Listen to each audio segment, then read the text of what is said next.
तो dear next lecture, आज ही हम chemistry board revision third lecture, second lecture में हमने पूरी ऑर्गेनिक, सेकंड लेक्चर तक हमने कंप्लीट कर दी थी organic. Now we are going to start with solutions, और हो सकते हैं इलेक्ट्रोकेमिस्ट्री सॉल्यूशंस, इलेक्ट्रोकेमिस्ट्री और मे बी एक केमिकल काइनेटिक्स कवर अप हो जाए। तो सॉल्यूशंस, इलेक्ट्रोकेमिस्ट्री, केमिकल काइनेटिक्स, ये हमारा टारगेट रहेगा इस वीडियो के लिए। और सॉल्यूशंस अगर हम स्टार्ट करते हैं, सॉल्यूशंस में आपको मोटा मोटा फिर से अगेन जितना हो सकता है लिख लेना, बेटर रहेगा, याद रह जाएगा आपको पेपर्स के time.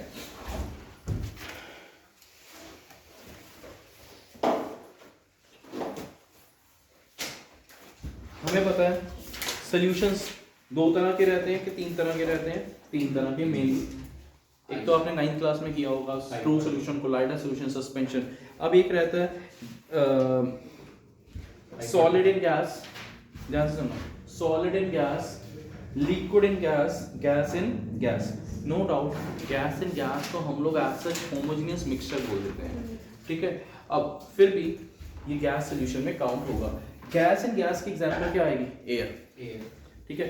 Anybody, solid in solid क्या होगी example? bunch of alloys। then हमें मोलारिटी पता है, मोल फ्रैक्शन, मास परसेंटेज, ये सब चीजें इस चैप्टर में रहेंगी। और मेक श्योर मोल फ्रैक्शन क्या होता है? Mole fraction is equal two moles of component divided by total moles. ये देन अगर कोई कहे सॉल्युबिलिटी क्या होती है? कितनी कोई चीज डिसॉल्व हुई। अगर मैं ऑर्गेनिक केमिस्ट्री में जाता हूँ, सॉल्युबिलिटी किस पे डिपेंड करी थी कि वो ज्यादा सॉल्युबल है? किस पे डिपेंड करी थी? किया था सेकंड नंबर लेक्चर में भी बात की थी, हाइड्रोजन बॉन्डिंग। जितनी ज्यादा हाइड्रोजन बॉन्डिंग उतनी ज्यादा सॉल्युबिलिटी।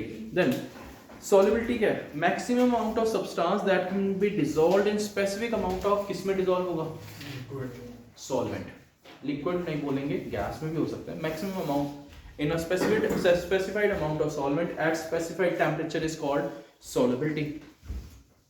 अब लिख लो, solubility increases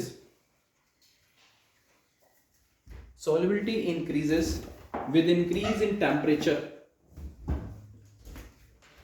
solubility increases with increase in temperature, यानी जैसे जैसे टेम्परेचर बढ़ता जाएगा घुलता जाएगा ज्यादा। अब एक क्वेश्चन आता है, मैंने अभी इनकम्प्लीट इन्फॉर्मेशन दी आपको, ध्यान से सुनना। अगर मैं बोल रहा हूँ सॉल्युबिलिटी इंक्रीज हो रही है, किससे?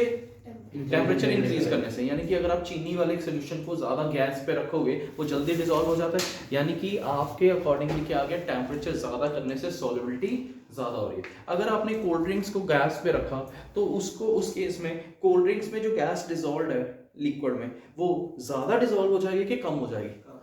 इसका मतलब उसमें सॉल्युबिलिटी कम हो रही है विद इंक्रीज इन टेम्परेचर। तो ये किस पे डिपेंड करता है? डेल्टा एच पे। अगर डेल्टा एच लेस देन 0 है, एंडोथर्मिक है, एंडोथर्मिक में सॉल्युबिलिटी इंक्रीज होती है with increase in temperature, exothermic में डिक्रीज होती है। तो can you tell me, sugar solution जब बना रहे हो एंडोथर्मिक हुआ कि एक्सोथर्मिक हुआ? एंडो। लिख लेना डियर, याद नहीं रह सकता। और हम लोग ऐसे करते हैं, देखो गैस प्लस लिक्विड, जब गैस और लिक्विड मिलते हैं क्या बनाते हैं? Gas liquid solution plus heat. ये कौन सा सॉल्यूशन हुआ या क्या, कौन सा रिएक्शन हुआ? Exothermic reaction. एक्सोथर्मिक रिएक्शंस, अगर मैंने टेम्परेचर बढ़ाया तो रिएक्शन उस साइड जाएगा जहां पे टेम्परेचर कम हो रहा है, तो वो वापस आएगा, गैस और लिक्विड अलग अलग हो जाएंगे। तो ये कौन सा रिएक्शन है? एक्सोथर्मिक। तो सॉल्युबिलिटी इंक्रीजेस के decreases? Decreases in case of exothermic reaction। Pressure, start करके लाइन लिख लो क्योंकि ये शायद आपको आप भूल चुके होंगे। Pressure does not have any effect on solubility। Pressure does not have any effect on solubility of solids in liquids। Of solids in liquids. क्यों? क्योंकि जितना मर्जी प्रेशर लगाओ, सॉलिड्स तो वैसे इनकम्प्रेसिबल है कि कंप्रेसिबल है? Incompressible, because solids are incompressible. आगे अब करने जा रहे हैं solubility of gas in liquid. Solubility of gas in liquid, उस केस में क्या होगा, प्रेशर पे इफेक्ट होगा कि नहीं होगा? होगा। क्यों? क्योंकि अब क्या है, अब क्या, हाँ, बिकॉज ये कंप्रेस हो सकती है। तो solubility of gas in liquid, effect of pressure लिख लो, ब्रैकेट में लिख लेना Henry's law. Henry's law very very very important. इसका डेफिनेशन पढ़ लेना, बट मैं बोल देता हूं, the partial pressure of a gas in vapour phase is directly proportional to mole fraction of gas in the solution. तो हम लोग कैसे लिखते थे, pressure is equal to K H, कौन सा कांस्टेंट आ गया, जाई मतलब मोल फ्रैक्शन, GIL लिखते थे नॉर्मल लेक्चर्स में। GIL क्या था, गैस है, जो लिक्विड के अंदर गैस है उसकी मोल फ्रैक्शन कितनी है उस पर डिपेंड करता है। देन KH की सिग्निफिकेंस, KH अगर ज्यादा, सॉल्युबिलिटी कम, लिख लो। KH अगर या टेम्परेचर ज्यादा, KH ज्यादा, ये दो चीजें हैं।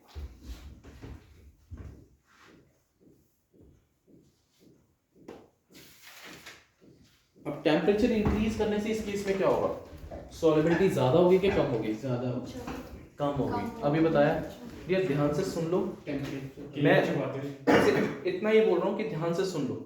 अभी बताया था gas plus liquid, gas liquid solution plus heat लिखा था, कौन सा रिएक्शन था, एक्सोथर्मिक। एक्सोथर्मिक रिएक्शन में अगर टेम्परेचर बढ़ाया तो रिएक्शन की सॉल्युबिलिटी यानी कि वो सॉल्युबिलिटी डिक्रीज हो जाती है, क्योंकि रिएक्शन लेफ्ट साइड जाएगा, लेफ्ट साइड में कौन था, गैस और liquid. Next,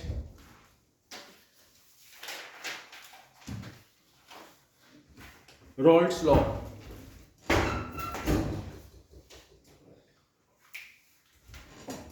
Raoult's law, it states that, क्या कहता है, for a solution of volatile liquids, वो Raoult's law किसके लिए है, जो उड़ जाते हैं, volatile। अब can you tell me PA not क्या होता था इस चैप्टर में, ओरिजिनल प्रेशर किसका होता है, सॉल्वेंट, सॉल्वेंट का ओरिजिनल प्रेशर PA नॉट है। अब क्या बताया, रॉल्ट्स लॉ किसके लिए, जो लिक्विड्स उड़ जाएंगे, अगर उड़ेंगे तभी वेपर प्रेशर आएगा। वेपर प्रेशर मैक्सिमम कब होगा, जब सॉल्वेंट होगा, बीच में कुछ भी सल्यूट ऐड नहीं है, तो मैक्सिमम सॉल्वेंट की वैल्यू कितनी आती है, PA नॉट। और किसी भी टाइम पे प्रेशर निकालना है तो क्या फॉर्मूला होता है, PA नॉट, इसी को क्या बोलते हैं, रॉल्ट्स लॉ। ये कहां से आया, Dalton's law of partial pressure के हिसाब से। देन ये हो गया, ध्यान से, इसी के बेस पे एक न्यूमेरिकल रहता है। मैं एक चीज बता दूं पहले, ये लिक्विड A है, ये लिक्विड B है, दोनों आपस में मिक्स हो गए और दोनों उड़ जाते हैं।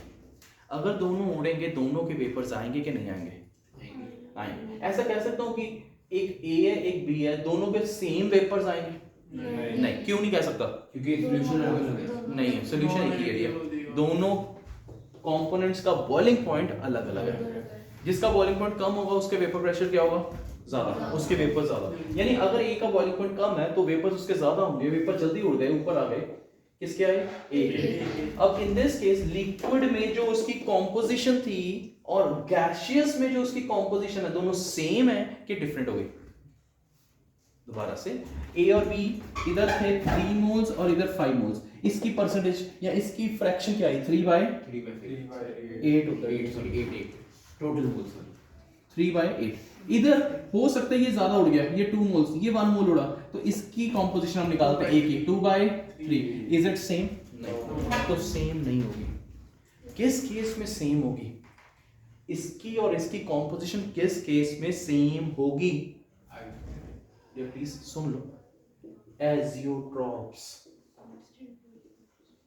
एजियोट्रॉप्स, ध्यान रखना, एजियोट्रॉप्स स्टार्ट करके लिख लेना, चाहे ये कॉम्पोजिशन समझ आ गई। ये कौन सी फेज है, नहीं गैसियस नहीं बोलना, कुछ और बोलो, वेपर फेज। क्वेश्चन आएगा वेपर फेज में कॉम्पोजिशन कितनी है, तो उसका फॉर्मूला भी बताता हूं। तो इन एजियोट्रॉप ब्रैकेट में लिख लेना, constant boiling mixtures, composition of liquid, composition of liquids are same in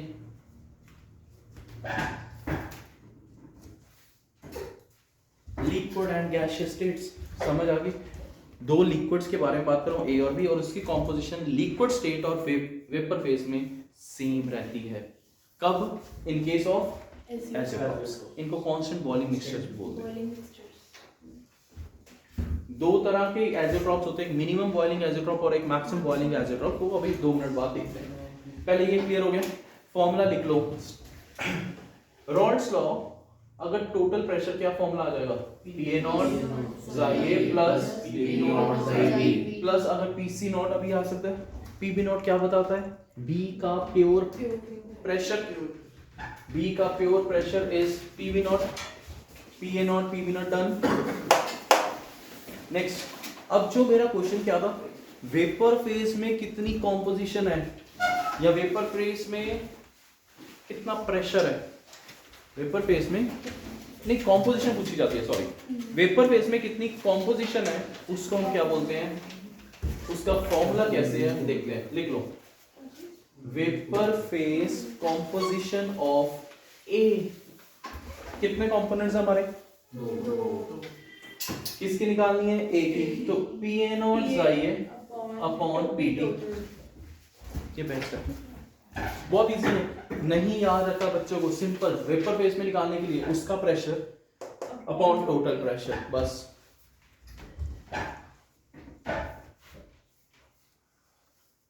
ये एक्चुअली आया कहां से पता है? वही Dalton law of partial pressure. क्या होता है Dalton law of partial pressure? Partial pressure is equal to total pressure into mole fraction, ऐसे ही होता है। मोल फ्रैक्शन निकालने के लिए P क्या है? Partial pressure divided by total, यही तो किए। प्रेशर उसका A का upon total pressure is equal to mole fraction. वो किस में आ गई? वेपर फेज में, याद हो जाएगा।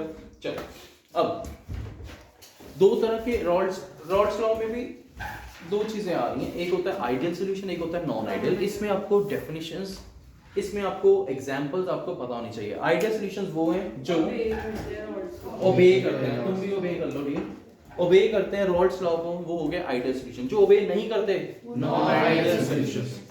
अब नॉन आइडियल में भी दो चीजें आ गई, कौन सी दो चीजें? कौन कौन सी आ रही हैं? एक होता है नेगेटिव डेविएशन, एक होती है पॉजिटिव डेविएशन। नेगेटिव डेविएशन का मतलब क्या है? Delta 3, delta H, delta V mixing greater than 0, greater than 0, delta H less than 0, delta V mixing less than 0। दो चीजें हैं, एक है लेफ्ट साइड और एक राइट साइड। इसमें लेस देन है, इसमें मोर देन है।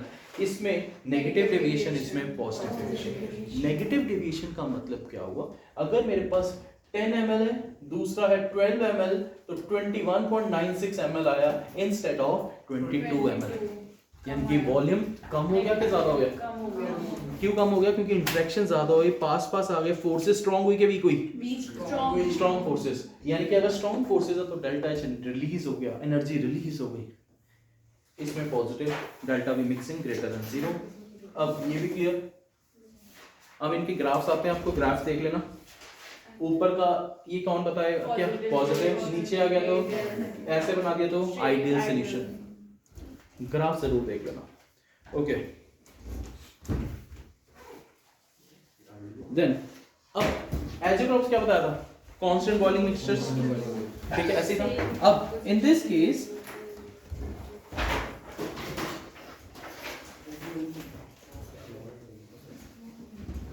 अगर पॉजिटिव डेविएशन है, Rawls law, ideal solution, non ideal solution, non ideal solution का पॉजिटिव डेविएशन है। पॉजिटिव डेविएशन का मतलब क्या है? ग्रेटर देन 0 नहीं, इंटरेक्शन क्या है? वीक है। अगर इंटरेक्शन वीक है तो वेपर प्रेशर ज्यादा बनेगा, जल्दी बनेगा कि कम? जल्दी बनेगा कि लेट बनेगा? जल्दी बनेगा। जल्दी वेपर प्रेशर इक्वल आ जाएगा एटमॉस्फेरिक प्रेशर से। जैसे ही वो इक्वल आएगा एटमॉस्फेरिक प्रेशर से, बॉइलिंग स्टार्ट हो जाती है।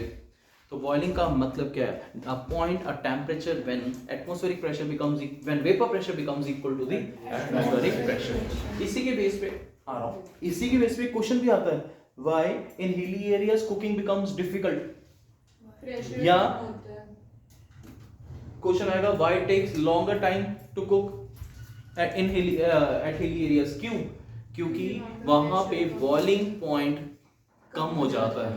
वाटर वही है बट वहां पे बॉइलिंग पॉइंट कम हो जाता है। अगर बॉइलिंग पॉइंट कम होगा, बॉइलिंग पॉइंट मतलब मैं आपको बताता हूँ, मैं बता रहा हूँ 2 मिनट। इस प्रेशर कम है, जल्दी इक्वल हो जाएगा, बॉइलिंग पॉइंट भी तो कम हो गया ना, ठीक है। वेपर प्रेशर जल्दी आ जाएगा एटमॉस्फेरिक प्रेशर के, बॉइलिंग जल्दी हो जाएगी, बॉइलिंग पॉइंट टेम्परेचर कम हो गया तो बच्चा सोचता है जल्दी बॉइलिंग शुरू होगी तो कुकिंग भी जल्दी हो जाएगी, ये सोचना शुरू करता है। आप सोचो, ये क्वेश्चन आ रहा हूँ इस पे भी, बट अभी के लिए बॉइलिंग वाला क्वेश्चन कंप्लीट कर लेते हैं। वो क्या है, बच्चे के दिमाग में यही रहता है कि बॉइलिंग जल्दी तो कुकिंग जल्दी होनी चाहिए, बट नहीं। ये पानी है, पानी बॉयल पहले ही होना शुरू हो गया, वेजिटेबल वैसी पड़ी है तो मतलब पहले किसने हीट ले ली, पानी ने। पहले जब हम नीचे इधर अपने सरफेस पे बैठे थे वहां पे क्या हो रहा है, पानी को हीट मिल रही है बट अभी बॉयल नहीं हो रहा, वो हीट किसको जाई जा रही है, वेजिटेबल्स को। उसके काफी देर बाद जब बॉयल होगा तब तक जो वेजिटेबल है वो कुक हो जाते हैं। तो क्लियर हो गया कंसेप्ट, ये दिमाग में रखना कि बॉइलिंग पॉइंट कम हो गया, बॉइलिंग जल्दी हो गई, ultimately heat to the vegetables उतनी नहीं मिली, इसलिए it takes longer time to cook in एरी एरियाज। डन। अब वापस आते हैं इस पे, तो वेपर प्रेशर किस में ज्यादा जल्दी बनेंगे, वीक इंटरेक्शंस और स्ट्रॉन्ग इंटरेक्शंस। पॉजिटिव डेविएशन में वीक इंटरेक्शंस है, जल्दी वेपर्स बनेंगे, जल्दी वेपर्स बन गए तो क्या हुआ, बॉइलिंग जल्दी। तो पॉजिटिव डेविएशन का बॉइलिंग पॉइंट कम हुआ कि ज्यादा, मिनिमम बॉइलिंग आइसोट्रॉप्स बनते हैं कब, पॉजिटिव डेविएशन। अब क्वेश्चन ये आएगा इनमें से कौन सा मिनिमम बॉइलिंग आइसोट्रॉप, तो आपके दिमाग में क्या जाना चाहिए, जैसे हम बोलते हैं पीके भी किसका कम, तो आपके दिमाग में क्या जाएगा, जिसका बेसिक कैरेक्टर ज्यादा। अगर उसने बोल दिया मिनिमम बॉइलिंग आइसोट्रॉप तो आप वो सोचोगे पॉजिटिव डेविएशन, पॉजिटिव डेविएशन वाले एग्जांपल्स, वो आंसर आ जाएगा। उसके पूरे एग्जांपल लिखिए विद वैल्यूज। नहीं डियर, वैल्यूज नहीं चाहिए, सिर्फ आपको पूछेगा इनमें से कौन सा पॉजिटिव डेविएशन शो करता है या मिनिमम बॉइलिंग आइसोट्रॉप शो करता है। देन एग्जांपल आइडियल की लिख लो, benzene toluene, benzene toluene, chlorobenzene bromobenzene, n hexane n heptane. तो सेम से और लिख लो कॉमा, सेम कुछ भी आ जाए, सेम कुछ भी आ जाए, समझ आया। हेप्टेन और ऑक्टेन कौन सा सोल्यूशन, आइडियल। ये फर्क समझ लेना। अगर पॉजिटिव डेविएशन है वहां पे लिख लो एसीटोन प्लस इथेनॉल, बताता हूं, पहले लिख लो acetone plus ethanol, acetone plus carbon disulphide,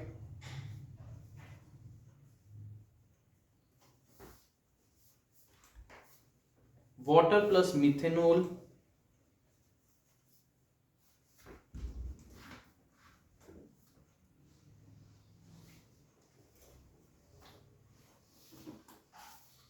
water plus methanol. Done. Next negative deviation, negative मतलब acid attack, acid attack, kidnapping वाले दोनों चीजें गंदी हैं, गलत है, नेगेटिव है। तो HNO3 plus water, chloroform plus acetone,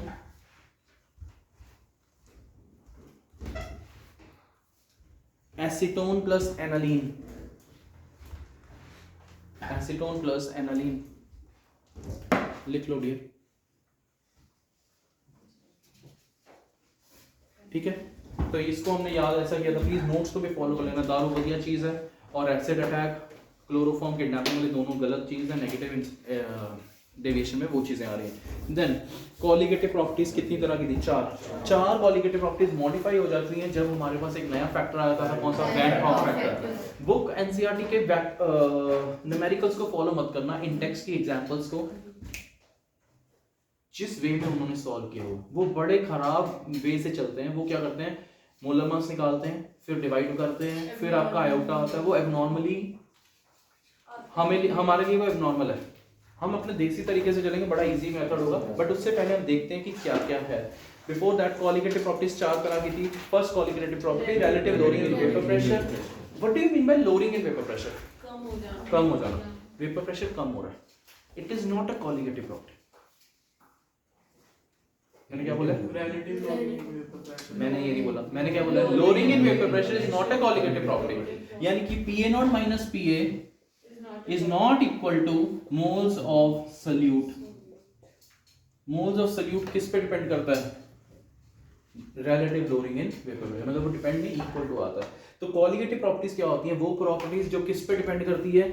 amount of solute, not the nature of amount नहीं, नंबर ऑफ अमाउंट कह लो या number of solute particles, not the nature. उसको मतलब नहीं है कि NaCl है कि KCl है, उसका मतलब क्या है? कितने मोल्स हैं NaCl के, कितने मोल्स हैं K2SO4 KCl, जितना भी है।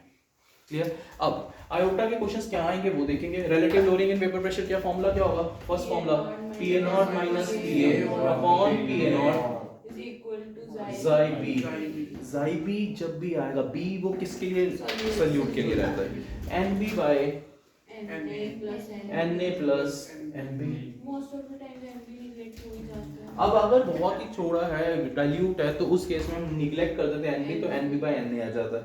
और इसका एक मॉडिफाइड फॉर्मूला भी है, वो भी गलत मत होना, हो सकता है भी आपको ऑप्शंस आ जाए 4, उनमें से कौन सी कॉलिगेटिव प्रॉपर्टी नहीं है, कुछ ऐसा। और उसमें एक ये फॉर्मूला भी है और एक PA के साथ भी है, यही फॉर्मूला है बट PA के साथ, तो ये गलत नहीं है, ये उसका मॉडिफाइड फॉर्मूला है। किसका? रिलेटिव लोअरिंग इन, ये भी सही है। बट अगर ऐसा लिखते हैं तो गलत हो जाएगा, ऐसा लिखता हूं तो सही। उसमें Na मतलब Na upon Na plus NB ही आता है? नहीं आता डियर, NB नहीं आता, कल्ला NB बाय Na आता है। तो मॉडिफाइड में यहाँ पे PA0 की बजाय PA आ जाता है और इधर NB गायब हो जाता है। पूरी डेरिवेशन भी हमने की हुई है, ठीक है। Second law, second elevation in boiling point, उसमें एक डेफिनेशन आ सकती है इब्लियोस्कोपिक कांस्टेंट क्या होता है। तो जब भी आपको फिजिक्स में F is equal to ma, what is 1 newton, 1 mg, 1 kg, 1 metre per second square, वो किसके इक्वल आ जाएगा? 1 न्यूटन। सिमिलरली अब हमारे पास क्या है? Delta TB is equal to what is m? Molality का फॉर्मूला क्या होता है? Moles of solute by mass of solvent in kg, but वो kg में नहीं लेता, ग्राम में लेता है, तो इनटू क्या लगेगा? तो जितने भी फॉर्मूलेज होंगे वहां पे 1000 से मल्टीप्लाई किया होगा, और मास किस में लेता है? ग्राम में। ऐसा नहीं है कि kg में नहीं आ सकता, अगर kg में आ गया तो आपको kg के हिसाब से 1000 से मल्टीप्लाई मत करना, यहाँ kg वाले को ग्राम से में कर लेना, 1000 से मल्टीप्लाई कर देना। इब्लियोस्कोपिक कांस्टेंट की definition ebullioscopic constant, cryoscopic constant, units, gap of temperature will always be the same.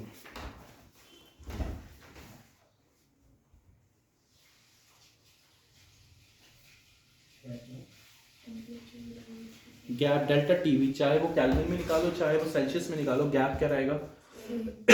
Same. इसका ग्राफ आता है आपको? एक ऐसा रहेगा, एक ऐसा रहेगा। कैन यू टेल मी, ये लेफ्ट साइड पे क्या लिखते थे हम? वेपर प्रेशर, नीचे टेम्परेचर। कौन सा टेम्परेचर ज्यादा, किसका टेम्परेचर बॉइलिंग पॉइंट ज्यादा होगा? अच्छा, सल्यूट डालने से वेपर ज्यादा आएंगे कि कम आएंगे? Vapour, dear please, solute particles डालने से वेपर ज्यादा आएंगे कि कम आएंगे?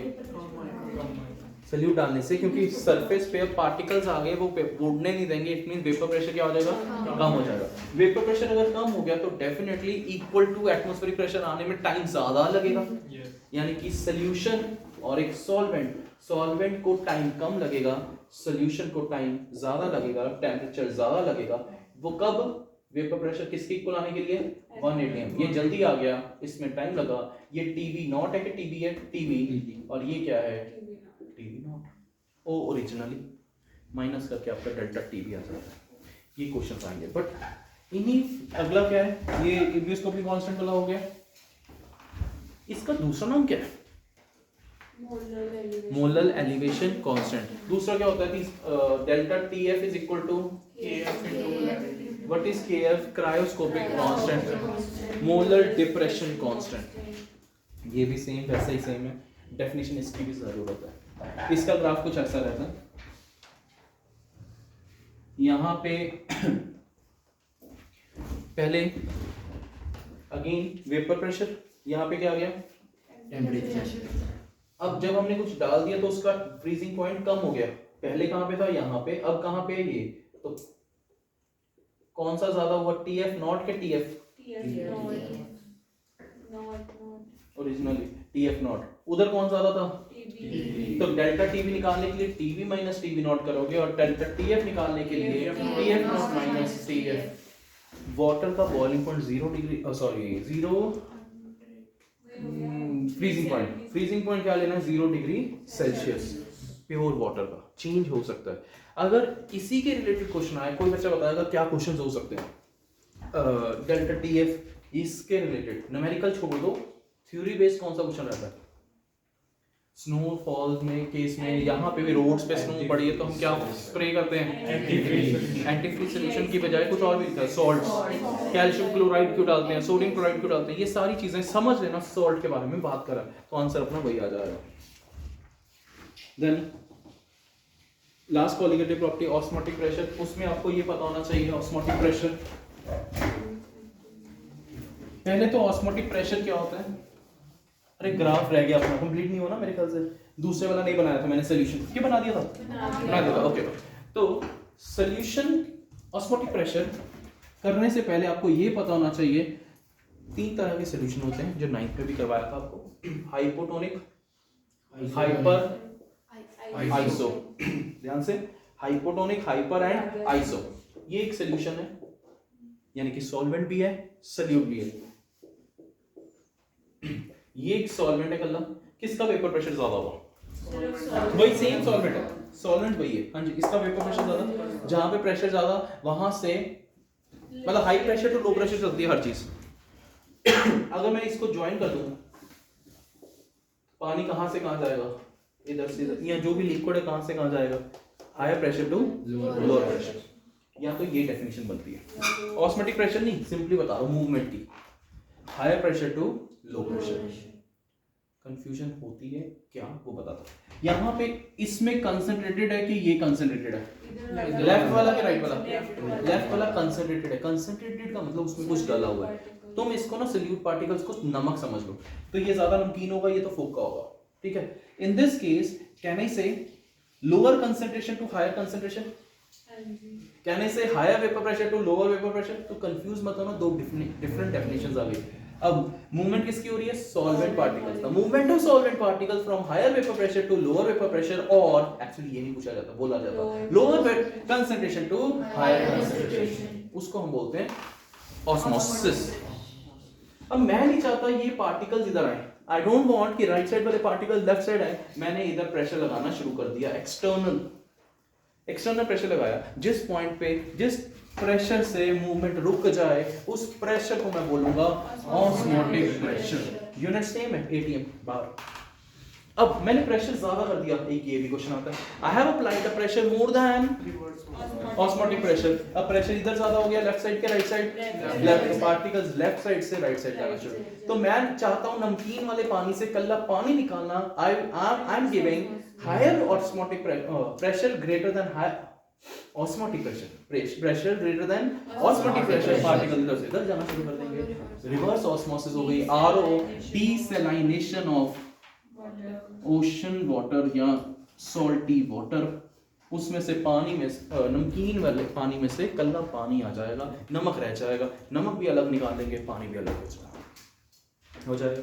अब इन इसका फॉर्मूला क्या है, pi is equal to CRT। अब ये किस पे डिपेंड कर रहा है, more the concentration more will be the osmotic pressure। तो एक क्वेश्चन आता था 2 मोलर है और एक 7 मोलर है, किसका ऑस्मोटिक प्रेशर ज्यादा, 7 मोलर, ऐसा एक क्वेश्चन आया हुआ है, ठीक है। उसके बाद R की वैल्यू क्या लेनी है, आपको मैंने क्या बोला, अभी 2 मिनट पहले इसके यूनिट्स बोले थे, ATM बार, इसके लिए अगर ATM है तो 0.0821, बार है तो 31, बार में पैसे ज्यादा लगते हैं, 31 आता है, ये पहले भी बताया हुआ है। टेम्परेचर इज T, टेम्परेचर किस में लोगे, सेल्सियस के केल्विन, ऐसा ही हो जाएगा। R को क्या बोलते, क्या यूनिवर्सल गैस कांस्टेंट। ओके, ये सारी प्रॉपर्टीज चेंज हो जाएंगी। अभी मैंने क्या बताया, इनटेक्स्ट क्वेश्चन जो सॉल्व करते हैं वो उनका मेथड कुछ और है, आयोटा निकालने का हमारा मेथड कुछ और होगा। लिखते हैं अगला part, that is clear. Iota को बोलते हैं वैन हॉफ फैक्टर। इसके रिलेटेड अगर एमसीक्यू आता है, पहले मैं वो बता दूं, ध्यान से देखना।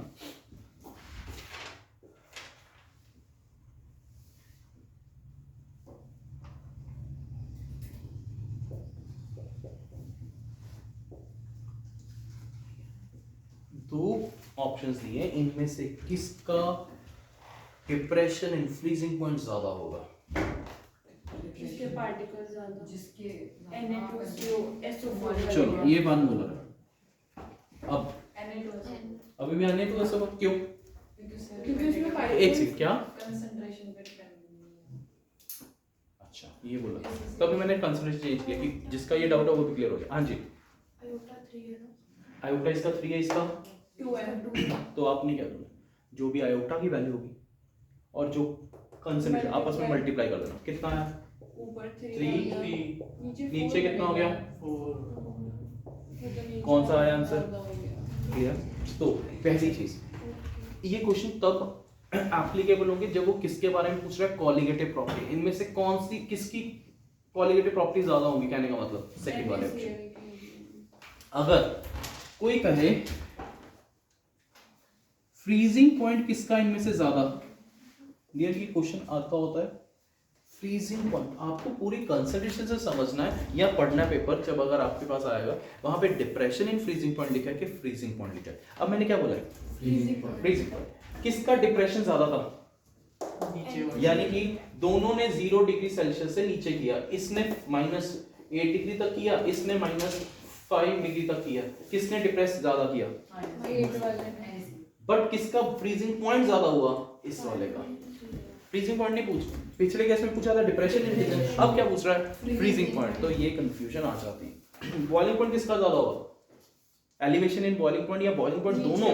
नीचे वाले का। आंसर क्या रहेगा दोनों में? सेम, क्योंकि इसने एलिवेट किया 104 तक, इसने किया 108 तक। किसका एलिवेशन ज्यादा? इसका। किसका बॉइलिंग पॉइंट ज्यादा? इसका। इसमें नहीं पता लगा, फर्क इसमें आएगा freezing point. Relative lowering in vapour pressure is a colligative property. सारी कॉलिगेटिव प्रॉपर्टीज को चेंज कर देंगे, फॉर्मूला वही रहेगा, delta TF is equal to iota KF into m। अब एक चीज और, बुक्स में कहीं नोट्स में आपको ये भी दिखेगा, ऐसा नहीं लिखा होता। Dear please WP upon E।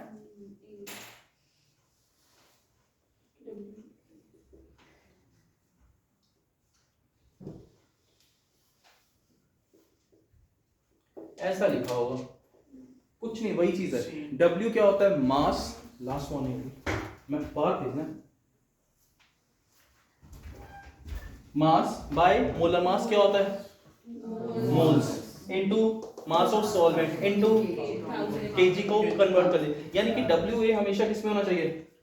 Grams. अगर केजी में तो 1000 मतलब। तो ये फॉर्मूला भी दिख जाएगा, कांसेप्ट सेम है, फॉर्मूला सेम है, ठीक है। अब आयोटा का बात कर रहे थे, आयोटा क्लियर हो गया इसका क्वेश्चन, ये वाला। यस प्रदीप, आयोटा क्या है? Iota is when Hoff factor. ये दो जगह डिफरेंट तरह के बिहेव करेगा, एक होता है एसोसिएशन का और एक होता है डिसोसिएशन। एसोसिएशन और डिसोसिएशन में दोनों में मैंने एक फॉर्मूला लगाया, आयोटा इक्वल टू नहीं लिखा अभी मैंने, क्या लिखा? Alpha is equal to iota minus 1, alpha is equal to iota minus 1 by -1। Formula अभी तक सेम है, अल्फा है इक्वल टू आयोटा नहीं है, आयोटा कुछ और है यही वाला आयोटा, बट इसका अपना फॉर्मूला है, ये भी फॉर्मूला है। ये किसके साथ रिलेट किया है? नहीं, ये क्या है? Degree of dissociation. यहाँ पे 1/n कर दोगे तो एसोसिएशन का केस बन गया, n क्या कर दोगे तो डिसोसिएशन। अब पूछेंगे n क्या है? जितने पार्टिकल्स में टूटा या जितने पार्टिकल्स में जुड़ा, ये आपका आ जाएगा। अब एक क्वेश्चन भी था, एक चीज मैं बता रहा हूँ, एक चीज कोई है वो टेट्रामराइज हो रही है, what do you mean by this? n की वैल्यू कितनी होगी?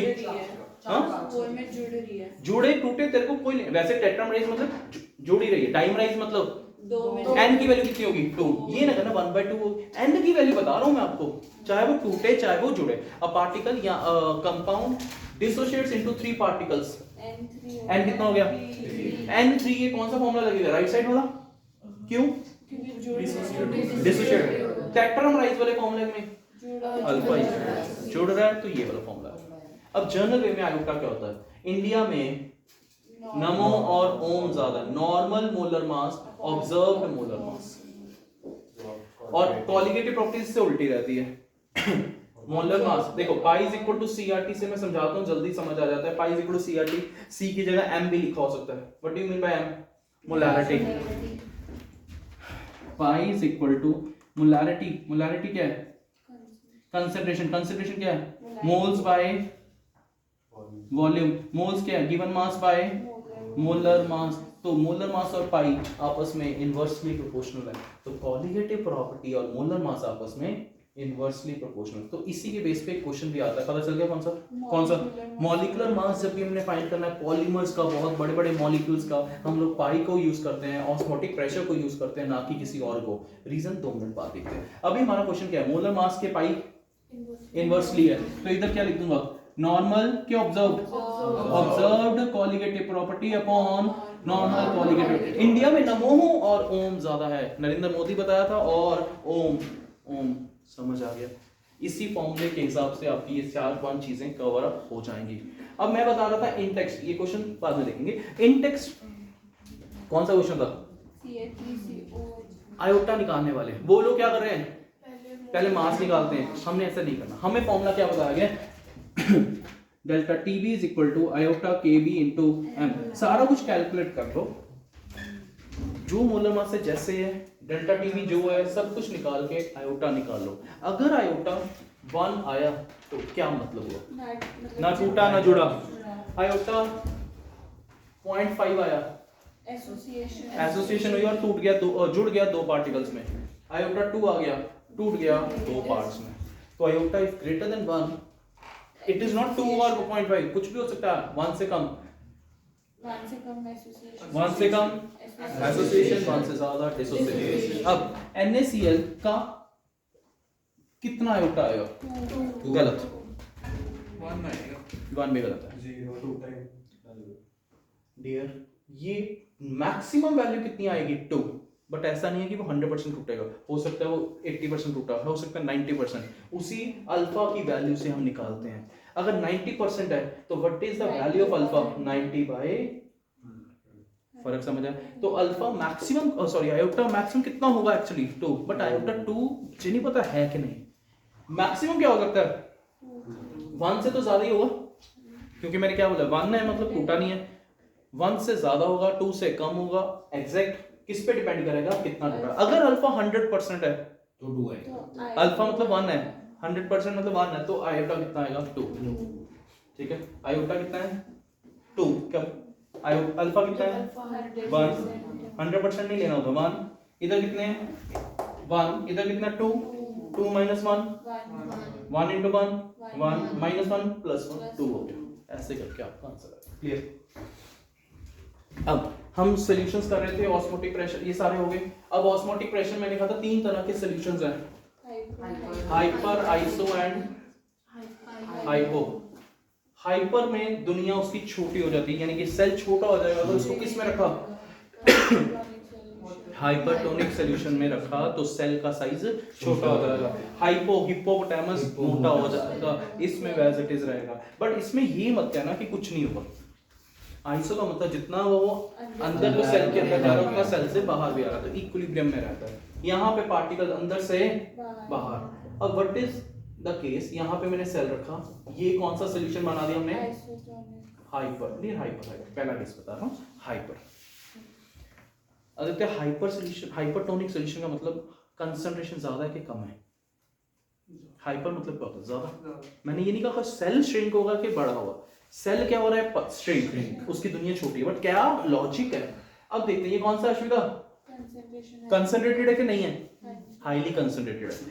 आपको याद है जब मैंने ऑस्मोसिस बनाया था यहाँ पे डेफिनेशन सिखाई थी आपको, क्या बोला था movement of particle from lower concentration to higher, या higher vapour pressure to lower, वो तो यही चीज है, लोअर कंसंट्रेशन से हायर कंसंट्रेशन की ओर जाएगा। यहाँ कई जगह ये भी लिखा जाता है, जो अगेन 9th क्लास की डेफिनेशन है, the movement of water particles from a region of higher concentration to a region of lower concentration. अब देखो पानी कहाँ पे ज्यादा है, अंदर के बाहर? अंदर। बाहर वाला कंसंट्रेटेड है, मतलब ज्यादा मीठापन है, पानी कम है। कंसंट्रेटेड का मतलब क्या होता है? जब आप कोई मीठा चीज ले रहे हो, इसका मतलब पानी उसके अंदर कम है। जब उसके अंदर पानी ज्यादा हो गया तो मीठापन क्या हो जाएगा?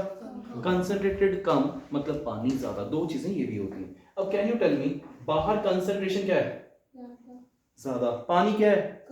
कम। अंदर सेल के अंदर पानी बाहर, अंदर से बाहर आ रहा है। Movement of water particles from higher concentration to lower concentration, movement of particles from lower concentration to higher concentration, the movement of higher vapor pressure to lower vapor pressure। तो सारी डेफिनेशन आपको पता होनी चाहिए, लॉजिक समझ आ गया। अगर कोई कहे कंसंट्रेटेड, यानी कि कंसंट्रेटेड मतलब सॉल्यूट के पार्टिकल ज्यादा, पानी कम, ठीक है, लिंक कर लें। नेक्स्ट, अब देखते हैं क्वेश्चंस कुछ ऐसे ही।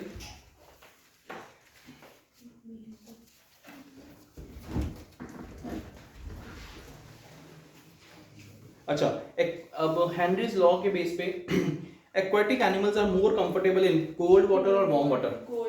कोल्ड वाटर में। क्यों? क्योंकि गैस ज्यादा डिसॉल्व्ड है, अभी बताया था स्टार्टिंग में। अब हेनरी लॉ क्या है? Give one application of it. Henry law की 3-4 एप्लीकेशंस थी, कौन सी थी? Scuba diving. उसकी कॉम्पोजिशन दिमाग में रख लेना, हीलियम होती है, नाइट्रोजन होती है, ऑक्सीजन होती है। पहले उन्होंने नाइट्रोजन ऑक्सीजन ली थी, वहां पे गड़बड़ हो गई थी, कौन सी? बैंड्स। वो प्रॉब्लम दूर करने के लिए उन्होंने हीलियम के साथ डाइल्यूट कर दी। Carbonated drinks. एनॉक्सिया। एनॉक्सिया क्या होता था कि ऊपर जाते जाते कंसंट्रेशन कम होगी कि ज्यादा? क्यों कम होगी? क्योंकि प्रेशर कम है। जितना प्रेशर ज्यादा उतना डिसॉल्व गैसेस भी ज्यादा। यहाँ पे कम हुई, इसका मतलब क्या हुआ? ऑक्सीजन कम ऊपर डिसॉल्व है, हमें कम मिलेगी, ब्रेन में क्या बोलते हैं, कंफ्यूजन स्टार्ट हो जाएगी, या ब्रेन को प्रॉपर ऑक्सीजन नहीं मिलेगी। तो ये पार्ट आ जाता है। नेक्स्ट कहता है a gas is more soluble than B which is having more value of KH। बताया था, जितना KH ज्यादा उतनी सॉल्युबिलिटी कम। डियर पार्टिसिपेट कर लो। Next, what is positive deviation from Raoult's law? ये पता आपको? क्या लिखोगे कि जब उनको मिक्स किया उनमें उनकी delta H delta V mixing is greater than 0। Azeotropic solution of two liquids have a boiling point lower than either of them when an azeotropic solution of two liquids has boiling point lower than either of two when it shows positive deviation, negative deviation, no deviation is saturated। positive deviation। then urea का molar mass क्या होता है? रट लो, 16 NH2CO NH2 उसका form रहता है। then अब क्या बताया था? osmotic pressure is considered या is preferred to measure the molar masses of macromolecules such as proteins and polymers। Reason क्या है कि छोटे से छोटा प्रेशर भी हम इजीली मेजर कर सकते हैं, and moreover higher pressure higher temperatures पे बॉइलिंग पॉइंट अगर हम यूज करते हैं, तो प्लीज सुन लो, कुछ मेहनत अगर सफल हो जाए तो ज्यादा अच्छा लगेगा। बोलने का फायदा तभी है कि कुछ आउटपुट आ जाए। क्या बताया है कि अगर बॉइलिंग पॉइंट वाला केस लेते हो तो क्या होगा? हायर टेम्परेचर्स पे जाके मैक्रोमोलिक्यूल्स या प्रोटीन्स टूट भी सकती हैं। हमने डीनेचुरेशन पॉइंट पढ़ा हुआ है बायोमोलिक्यूल्स में, वहां पे क्या था? टेम्परेचर चेंज हो जाए तो डीनेचुरेशन हो जाती है, इसलिए उनको हायर टेम्परेचर वगैरह हम लोग नहीं प्रोवाइड करते। पॉइंट 1, अगला question, 0.1 molar KCl has boiling point higher boiling point than 0.1 molar glucose. क्यों? आयोटा आ जाए। यार अगर पार्टिसिपेट नहीं कर रहे प्लीज कोई फायदा ही नहीं, कर लो। क्या बोल रहे, क्वेश्चन क्या है? कि अपना NaCl का देख ले, कंसंट्रेशन है ही नहीं, कंसंट्रेशन कम होगी तो क्या होगा? पाई कम होगा। अब difference between ideal and non ideal solution, ideal obey करता है रॉल्स लॉ, वो नहीं करता, उसमें डेल्टा एच मिक्सिंग। अच्छा एक चीज और अच्छी चीज हो गई, आइडियल में डेल्टा एच मिक्सिंग क्या होगी, delta H is equal to 0, delta V mixing भी क्या होगी, जितना है उतना ही रहेगा। देन ओए ओबे कर रहा है, सॉरी ओए सॉरी नहीं है इसमें टाइम ज्यादा आ रहा है, इसमें कम हो जाएगा। ये उसमें कम लग गया।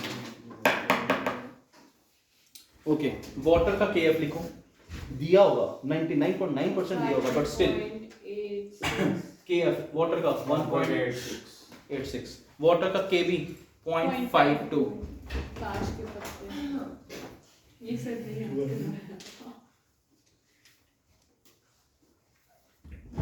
स्कूबा डाइविंग वाले की जो वैल्यू रहती है वो क्या रहती है, कैसे याद करवाया था पता है, नाइट्रोजन क्या होता है एटॉमिक मास नंबर 14, सॉरी चलो n का मास 14, n2 है तो कितना हो जाएगा 28 का डबल कर दो 26 याद हो जाएगा। ऑक्सीजन कितना होता है, 28 ऑक्सीजन का कितना होता है, अरे ऑक्सीजन का कितना होता है, मास ही बताना है 16 into 2 32, इसका डबल कर दिया 56, इसके 32, टोटल करके जितना रह गया वो हीलियम रहता है।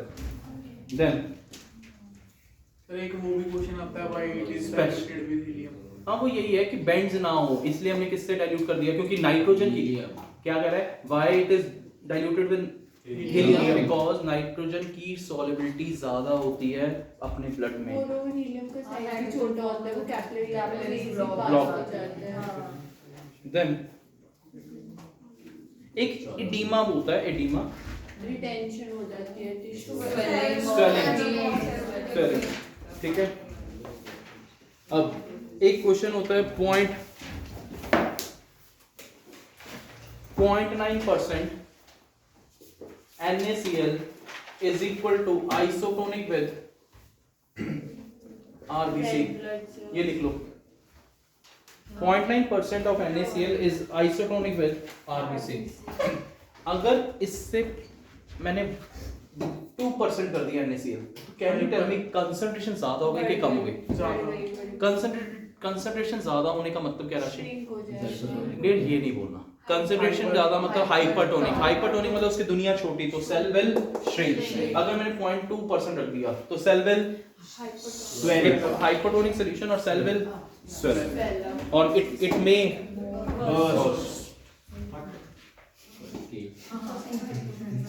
स्पेशल केस वाला क्लियर हो गया, special case of Raoult's law, Henry law, वो क्या लिखना है KH और उसमें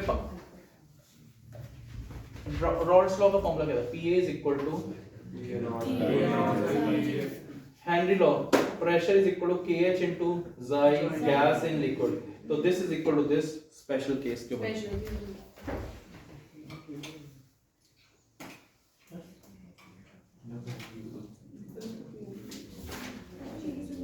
ओके ये क्वेश्चन ध्यान से सुनना, अपने हिसाब से शॉर्ट फॉर्म में लिख वैल्यूज लिखने तो लिख लेना।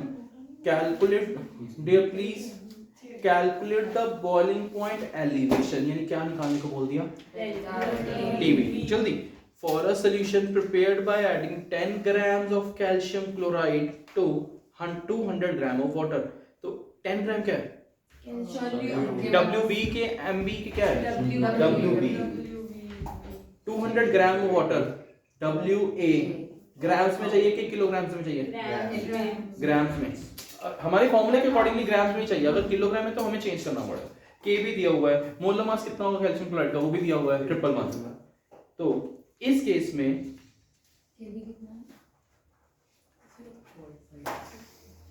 आयोटा कितना आएगा, अच्छा आयोटा कब लगाना है, जब ये आयनिक कंपाउंड्स आ जाएंगे तो आयोटा ऑटोमेटिक लगेगा, ये कोई बोलेगा नहीं कि इसमें लगाओ या ना लगाओ। इसमें कैल्शियम क्लोराइड का आयोटा कितना लेना होता है, अच्छा हाँ एक चीज और, अभी तो मैंने बताया इसका कितना था 2, हो सकता है मैक्सिमम 2 हो, बट अगर कुछ नहीं दिया तो कितना लेना है 2, अगर उसने कहा इसका अल्फा ये है वो है कुछ भी है तो आपको, अगर उसने कहा अल्फा इसका आयोटा 1.8 है तो आपको 1.8 लेना है।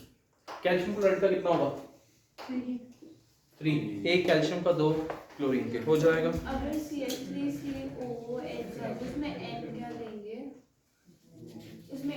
इसमें क्वेश्चन था कि पहले आयोटा निकाल लो फिर उसके बाद अल्फा निकाल लो, तो उसके लिए n चाहिए, तो n किस निकाल उसमें लिखा होगा डाइमराइज है कि डिसोशिएट, अगर नहीं दिया हुआ फिर डिसोशिएट वाला केस है।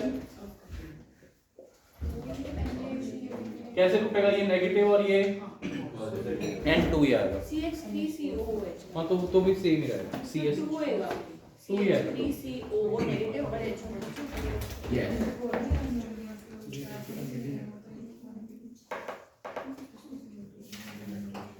Then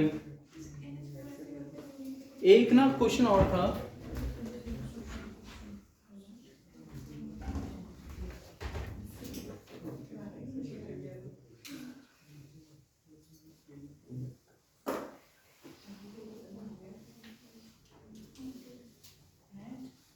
when Ki is added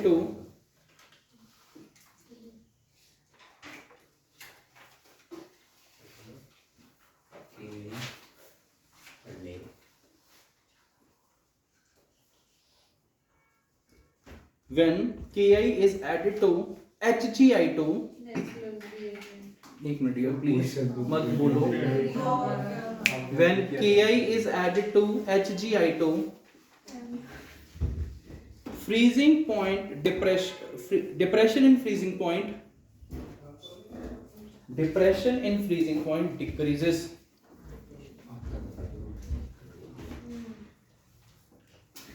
यानी कि क्वेश्चन एक्चुअली क्या है, when mercuric iodide is added, उल्टा भी कर देते हैं, when mercuric iodide is added to Ki,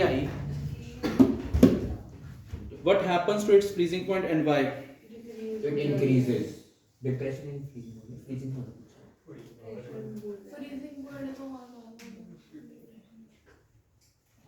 अब लिख लो, यानी कि क्या हुआ, Ki में या HgI2 में क्या डाल दिया हमने, HgI2 में Ki डाल दिया, या Ki में एक ही चीज है, हमारे पास क्या आ जाता है K2 HgI4, ठीक है। इस केस में आपके पास क्वेश्चन क्या है कि इधर से इधर आते आते डिप्रेशन इन फ्रीजिंग पॉइंट क्या हो जाता है, कम हो जाता है। क्यों? Because number of particles in solution decreases from 5 to 3 आ जाएगा इस केस में। Hence अपने आप को इतना इंटेलिजेंट मत समझो कि सारा कुछ ब्रेन में जा रहा है। लिखा हुआ है 5 to 3 कहाँ पे लिखा है? वो अब आपने अभी लिख रहा हो तो फैन खाया ये सर लिख दे तो number of particle decreases from 5 to 3। 5 नहीं भी लिखोगे चलेगा, डिक्रीजेस लिख दिया तो भी ठीक है। और ये रिएक्शन जरूर लिख देना, इसको बोलते हैं नेस्लर्स रिएक्शन। तो क्या हुआ, पार्टिकल्स कम होंगे कि ज्यादा? नंबर ऑफ पार्टिकल कम होने का मतलब क्या है, कॉलिगेटिव प्रॉपर्टीज कम हो गई। कॉलिगेटिव प्रॉपर्टी कौन सी है, डिप्रेशन इन फ्रीजिंग पॉइंट। वो कहेगा एलिवेशन इन बॉइलिंग पॉइंट, वो क्या हो जाएगा, वो भी कम हो जाएगा। फ्रीजिंग पॉइंट क्या हो जाएगा, वो इंक्रीज होगा, ठीक है। तो मेनली इन केसेस में आपको आयोटा वाले क्वेश्चन दिए आएंगे और आयोटा का कांसेप्ट आपको बता दिया।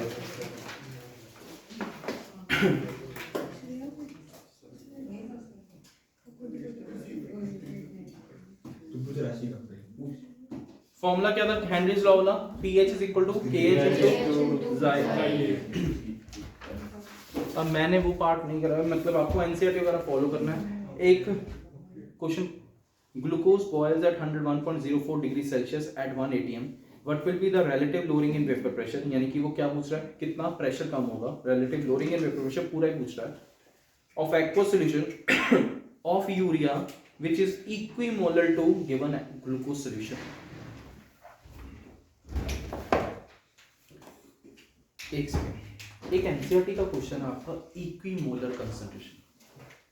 इक्विमोलर का पता है, दोनों की कंसंट्रेशन क्या है, same.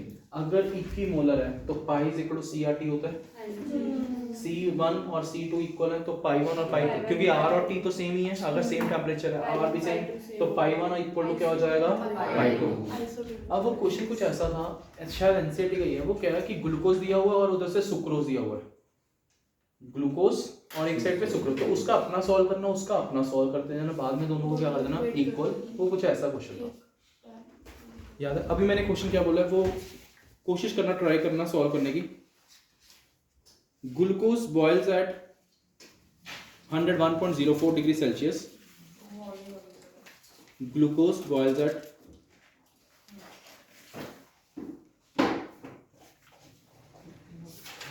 101.04 degree Celsius at 1 atm. What will be the RLIVP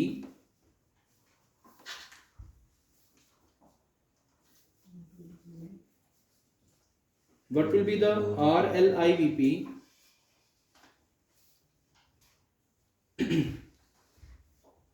of aqueous solution of urea? तीसरी जगह से कोई चीज आ रही है, of urea which is equimolar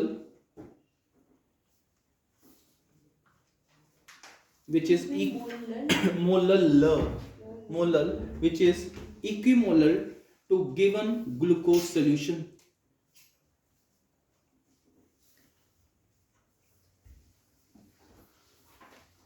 केवी दिया हुआ वाटर का, एक्वा सॉल्यूशन बोला ना उसने, केवी दिया हुआ 0.52, एक पार्ट बन जाएगा कौन सा, ग्लूकोज से दूसरा निकाल लेंगे ना। यूरिया। ग्लूकोज का निकालो M, 100.04 है या 100.4 है? 101 कुछ ऐसा है 101.04, बट ये आपको यही लेनी है वैल्यू के माइनस करना 100, -100 तो 1.04 आ गया इक्वल टू केवी कितना है, 0.52 तो जाके डिवाइड हो जाएगा, M आ जाएगा 2, M वही वैल्यू यूरिया की कितनी है, इक्विमोलर है। ध्यान से सुन लो, इक्विमोलर है। ये वैल्यू कैसे आई, डेल्टा टीबी से, और सॉरी टीबी से, टीबी नॉट टीबी वैल्यू से 100 माइनस करके 101.04 आ गया, 04 आ गया, 0.52 दिया वो से M कितना आ गया, M कितना आ गया 2 नहीं आ गया, वही वैल्यू किसके लिए रहेगी, यूरिया की। Formula delta TB is equal to KB 0.52 into, नहीं इसमें उसने क्या बोला है, उसमें relative है, X है। ओके रिलेटिव ले लो, ओके मोलालिटी दे दी उसने। What do you mean bye molality, मतलब 2 moles of urea is present in 1 kg of solvent। करो सॉल्व,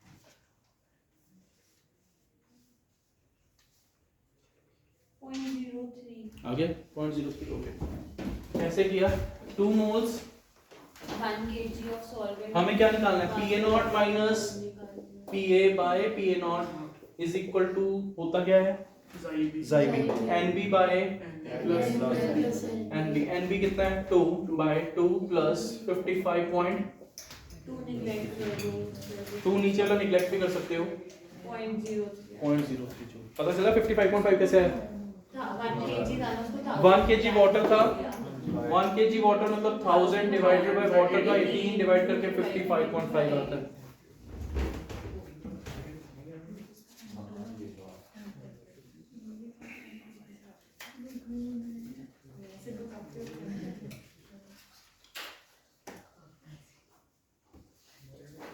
लिखना please,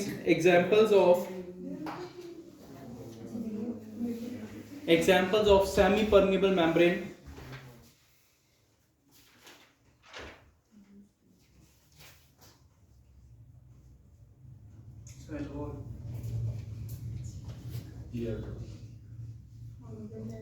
cellulose, next animal bladder, cellulose nitrate,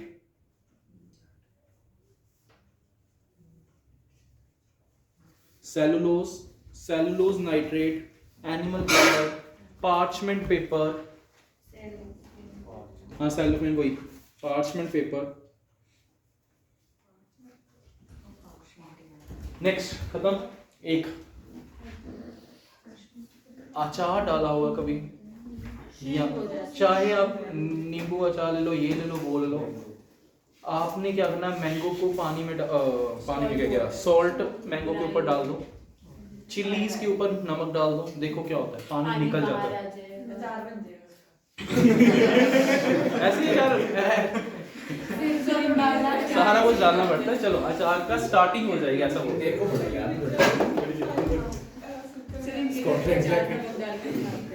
चलो चिली में क्या डाल दिया, नमक डाल दिया। अब can you tell me chilli के आसपास नमक ज्यादा है? अगर नमक ज्यादा है तो कंसंट्रेटेड ज्यादा है, मोर कंसंट्रेटेड मतलब पानी अंदर, पानी चिली के ज्यादा, पानी ज्यादा से कम जगह, higher water concentration to lower water concentration, या lower concentration to higher concentration. पानी बाहर आ गया, श्रिंक हो गया। श्रिंक क्यों हुआ? क्योंकि उसको किस सोल्यूशन में रखा, हाइपरटोनिक सोल्यूशन। ठीक है जी। अब उसके कारण ये श्रिंक हो जाता है, पानी निकल आता है, और इसी की वजह से इसके कोई फंजाई या कोई बैक्टीरिया अटैक नहीं करता, क्योंकि उसके पास पानी नहीं होता। तो ये छोटे होते सिखाया जाता है कि आप ऑस्मोसिस करवा दो तो आपकी सब्जियां वगैरह बच जाएंगी, जो पिकल्स वगैरह बच जाएंगे। डन। तो ये था आपका solution chapter. Make sure again NCERT exemplar दोनों करने ही करने हैं। समझ आ गया चैप्टर?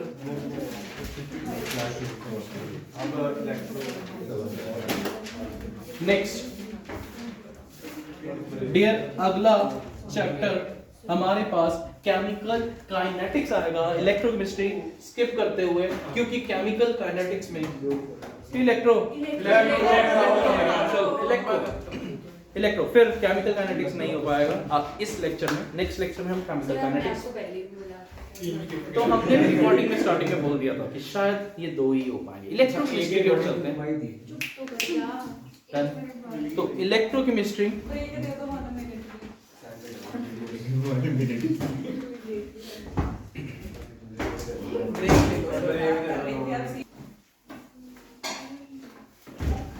तो डियर इलेक्ट्रोकेमिस्ट्री में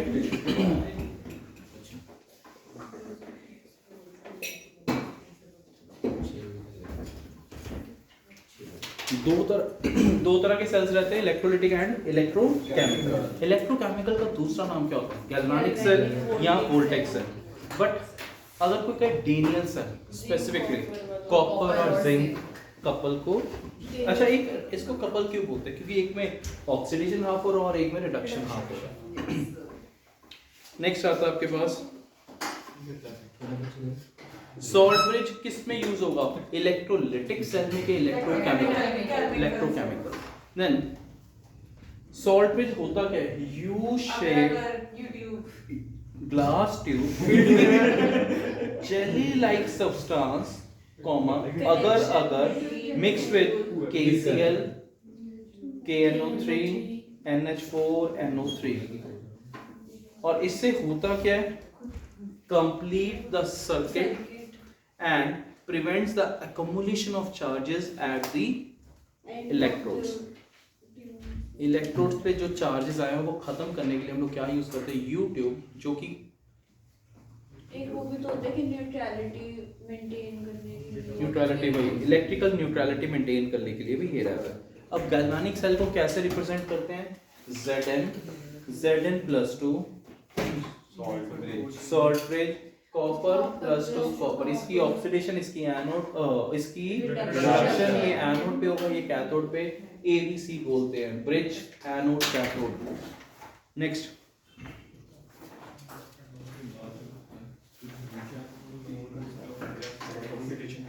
देन नर्न्स इक्वेशन होती है। जब आपकी कंसंट्रेशन चेंज हो जाती है तो ई सेल भी चेंज हो जाता है। ई नॉट क्या होता है? ई नॉट होता है स्टैंडर्ड कंडीशन। अगर मैंने जिंक और कॉपर का एक सेल बनाया, ई नॉट वैल्यू हमेशा क्या रहेगी? सेम, क्योंकि ई नॉट होता है 298 केल्विन और स्टैंडर्ड 1 मोलर कंसंट्रेशन। अगर मैंने 1 मोलर की बजाय 0.01 मोलर ले लिया तो ई नॉट क्या रहेगा? सेम। ई सेल चेंज हो जाता है, E cell changes with the change in concentration और टेम्परेचर। उसी के अच्छा हम लोग मानते हैं जितने भी रिएक्शंस है सारे 298 केल्विन पे। उसी के बाद हमने नर्न्स इक्वेशन को थोड़ा सा मॉडिफाई कर दिया। एक्चुअली फॉर्मूला चलो लिख ही लेते हैं, E cell is equal to nought cell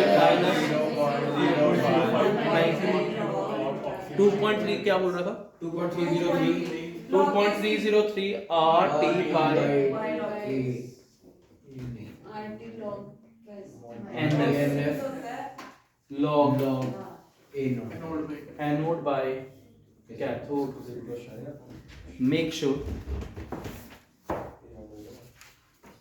यहाँ पे हमने टेम्परेचर को क्या लिया 298, R को क्या ले लिया 0.0821, F फैराडे आ गया 96500 और इसको सॉल्व करके वैल्यू आ जाती है 0.059 by n log anode by cathode. अब n की वैल्यू प्रॉब्लमेटिक केस में बच्चा फर्स्ट जाता है, n की वैल्यू क्या होती है, इधर इट कैन बी +3 से 0 जा रहा है एक केस में और एक केस में 0 से +2 में जा रहा है। एक में 2 का गैप है और एक में गैप है 3 का। तो n is the LCM of gap 6।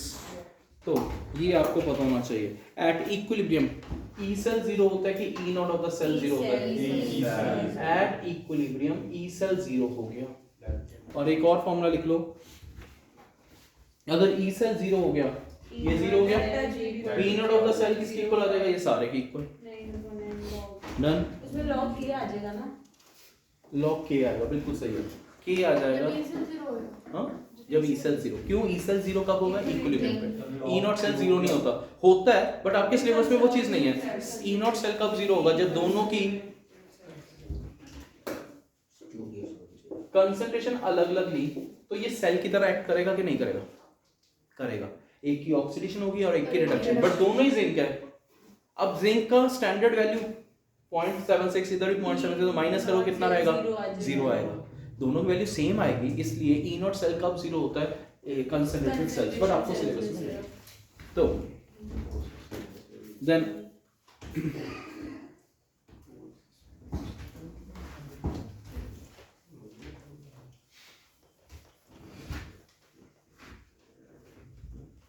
we have R is equal to rho L by A। इसके रिलेटेड हमारे पास कुछ न्यूमेरिकल्स रहते हैं। L by A को क्या बोलते हैं, cell constant. 1 by rho is equal to 1 by R L by A। इसको 1 by R को कंडक्टेंस बोलते हैं, C भी बोलते हैं, G भी बोलते हैं, लिखते हैं G into G स्टार। और ये क्या आ जाएगा कंडक्टिविटी के kappa conductivity, specific conductance, specific resistance, conductivity. ये रेजिस्टिविटी का उल्टा है, कंडक्टिविटी है। एक minute, 1 by rho conductivity, specific conductance. In this case ये क्या हो गया, कप्पा। कप्पा क्या है, number of ions per unit volume. L by particular cell के लिए क्या रहता है, सेम। नेक्स्ट, अब इस पे क्वेश्चन क्या रहता है, एक और फॉर्मूला, जो ये number of ions per unit volume, what do you mean पर यूनिट वॉल्यूम, एक ही वॉल्यूम पर कर दिया हमने। अगर टोटल वॉल्यूम V है तो K into V पूरी कंडक्टिविटी आ जाएगी और उसको बोलते हैं मोलर कंडक्टिविटी। बट इसका फॉर्मूला एग्जैक्टली क्या आ जाएगा, K into 1000 by M। Volume की जगह 1000 by M डाल दिया। इसका मतलब हमने वॉल्यूम किस केस में, किस यूनिट में मान लिया, ml, क्योंकि अगर लीटर में होता ये 1000 नहीं आता। और मोलर क्यों बोल दिया, क्योंकि 1 मोल के लिए, तो डेल्टा M का फॉर्मूला ये आ गया। तो एक क्वेश्चन क्या आता है कि decreases with dilution, number of ions per unit volume कम हो जाएंगे बट डेल्टा M बढ़ जाता है। क्यों, क्योंकि वॉल्यूम बढ़ जाता है और उसको ओवरकम कर जाता है। ये बहुत छोटे छोटे क्वेश्चन आपको सबको आते हैं। नेक्स्ट,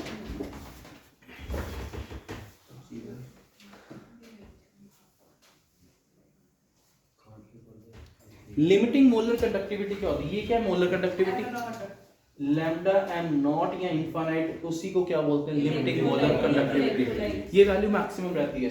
अगर कोई कहे अल्फा क्या होगा, तो आप बोलोगे lambda M by lambda M infinite, तो ये आपके डिग्री ऑफ डिसोसिएशन की value lambda M by lambda M infinite. और इसी पे कोई लॉ रहता है, कौन सा, कोहलॉश लॉ, ये उसी की एक एप्लीकेशन हो गई। कोहलॉश लॉ की एक एप्लीकेशन ये भी होगी, सॉल्युबिलिटी की भी आएगी, देखते हैं अगर वो मिल जाती है तो, नहीं तो नोट्स को फॉलो जरूर कर लेना for the applications of Kohlrausch law, books में कहीं ना कहीं मिल जाएगा। देन एक Debye Huckel Onsager equation होती है लैम्डा, सुनो, Debye Huckel Onsager equation वो क्या होती है, lambda M is equal to lambda M infinite minus, लिख लो a root c, a is constant, y is equal to mx plus c के d by Huckel Onsager equation, ये तो सिर्फ पहली बार देखा है। Dear please, next root C, आपको ये पता है, आपने ये ग्राफ बनाया था, इधर रूट सी होता था, इधर लैम्डा एम होता था, ये बनाया वो यही है, नेगेटिव स्लोप हो गई, ये वैल्यू मैक्सिमम कब होगी, इनफाइनाइट, ये वैल्यू जब रूट सी के साथ ग्राफ बनाया लैम्डा एम का, तो उसी इक्वेशन का नाम क्या दे दिया actually, Debye Huckel Onsager equation. Then conductance के यूनिट्स क्या होंगे, कंडक्टेंस ओम इनवर्स, क्योंकि रेजिस्टेंस के ओम होते हैं, उसका उल्टा साइमन, ये भी मो, ये सारे फिजिक्स वाली चीजें ही आपके पास आ जाएगी। स्पेसिफिक कंडक्टेंस, ये रहा ohm inverse metre inverse. Specific conductance बोल सकते हैं इसको, हाँ जी। कंडक्टिविटी, उसके यूनिट्स क्या होंगे, ohm inverse metre inverse ohm, या चलो। Siemens metre inverse. Ohm inverse centimetre inverse ज्यादा प्रेफर करना, ohm inverse centimetre inverse, siemens per metre, जैसे मर्जी कर लो। ये लिख लो lambda M units, lambda M units centimetre square mole, siemens centimetre square per mole, centimetre square per मोल।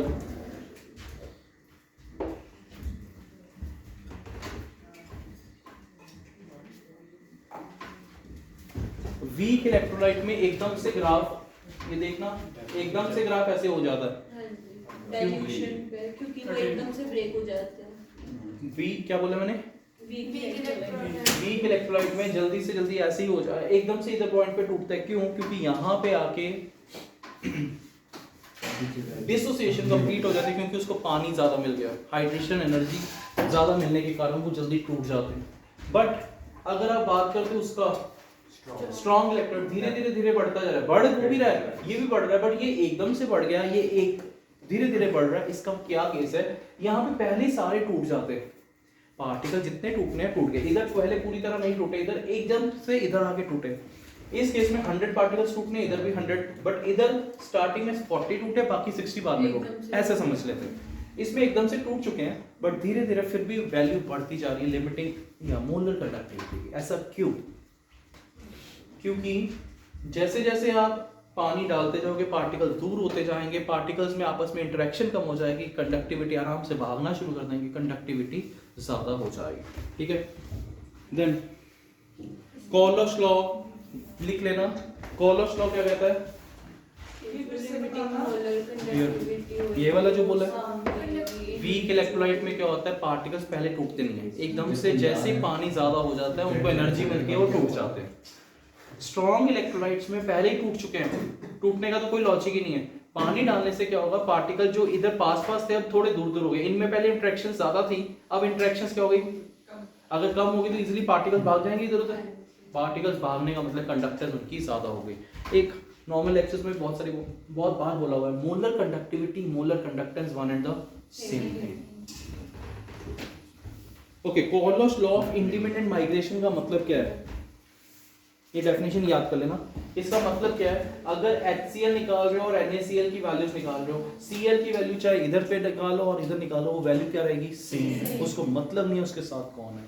तो इसकी एप्लीकेशन, पहली एप्लीकेशन, ये प्लीज नोट्स या बुक्स में से जरूर देख लेना। Applications of Kohlrausch's law, water calculation of molar conductivity of weak electrolyte. Graph से किसकी निकल जाएगी बेटा, स्ट्रॉन्ग की के वीक की, बट वीक की निकालने के लिए हमारे पास कौन सा लॉ आया, कॉलर्स लॉ। उसने यही तो कहा है, हर एक आयन की अपनी अपनी वैल्यू रहती है। Calculation of degree of dissociation, पहले है calculation of molar conductivity of weak electrolytes.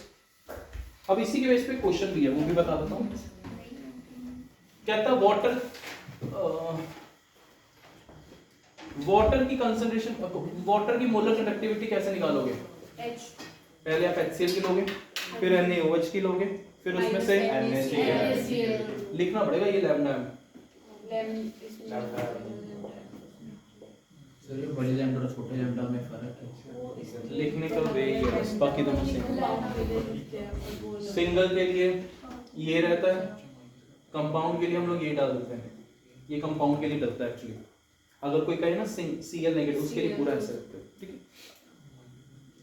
Next, अच्छा डेल्टा जी फॉर्मूला लिख लो, delta G is equal to minus NFE, दोनों पे नॉट कर देना इधर भी। तो डेल्टा जी जीरो कब होगा, जब E जीरो होगा। E जीरो कब होगा, इक्विलिब्रियम पे। तो ये वैल्यू क्लियर होगी। एप्लीकेशन ऑफ कॉलर्स लॉ लिख रहे थे, पहली एप्लीकेशन मोलर कंडक्टिविटी की electrolyte, second degree of dissociation, वो फॉर्मूला पहले लिखवा दिया था, delta m by delta m infinite. Then degree of dissociation Kc, dissociation constant. What is formula of Kc, C alpha square by 1 then दो laws थे, कौन से, Faraday first law, second law. Faraday first law कहता है जितना ज्यादा current देते जाओगे, जितना ज्यादा चार्ज देते जाओगे, उतना मास डिपॉजिट भी क्या होगा, product of electrolysis, Faraday law of electrolysis, यानी कि इलेक्ट्रोलिसिस यानी कि इलेक्ट्रोलिटिक सेल। इलेक्ट्रोलिटिक सेल का मतलब क्या है, CCC, कार्बन चढ़ता है, केटाइन कैथोड पे चढ़ता है। ओए कंसेप्ट भी याद रखना, ऑक्सीडेशन हमेशा है एनोड, चाहे इलेक्ट्रोलिटिक है चाहे इलेक्ट्रोकेमिकल है।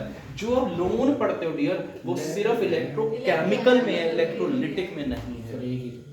ये वो ओए वाला भी लेकर ओए कुछ भी हो, तभी मैंने एक ओए बनाया हुआ है, एक लोन है। लोन होता है इलेक्ट्रोकेमिकल, ओए है किसी भी केस में, और CCC किस केस में है, चढ़ने वाला कंसेप्ट इलेक्ट्रोलाइसिस। तो फैराडे के लॉज इलेक्ट्रोलाइसिस है, M is equal to ZIT, जितना मास, जितना चार्ज, जितना करंट ज्यादा दोगे उतना मास डिपॉजिट भी ज्यादा। इसका मतलब कहना ही सही, केटाइन पे, केटाइन कैथोड पे ज्यादा चढ़ेगा जब मैं आई ज्यादा दूंगा, ठीक है। इसी के बेस पे हमारा सेकंड, अच्छा ये लिख लिया, Z को क्या बोलते हैं, E/965 नहीं बोलते क्या, electrochemical constant. Z is electrochemical equivalent या कांस्टेंट। Z होता क्या, ये भी लिख लो, E बाय, लिख लो यार, E क्या है, इक्विवेलेंट वेट। एक और स्टार डाल के प्लीज कोई भी चीज मिस ना हो जाए।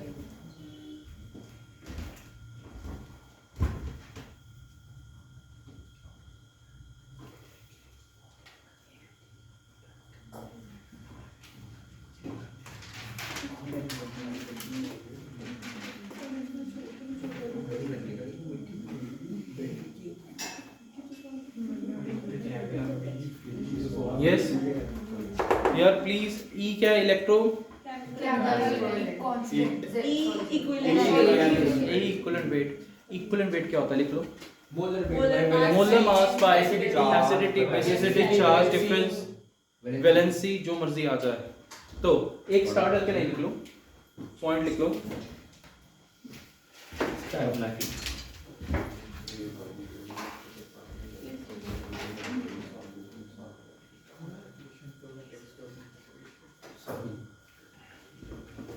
One Faraday will deposit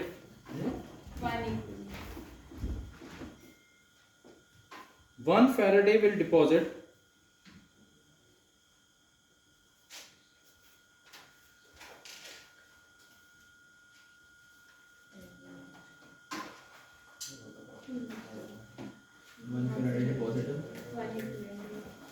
one equivalent weight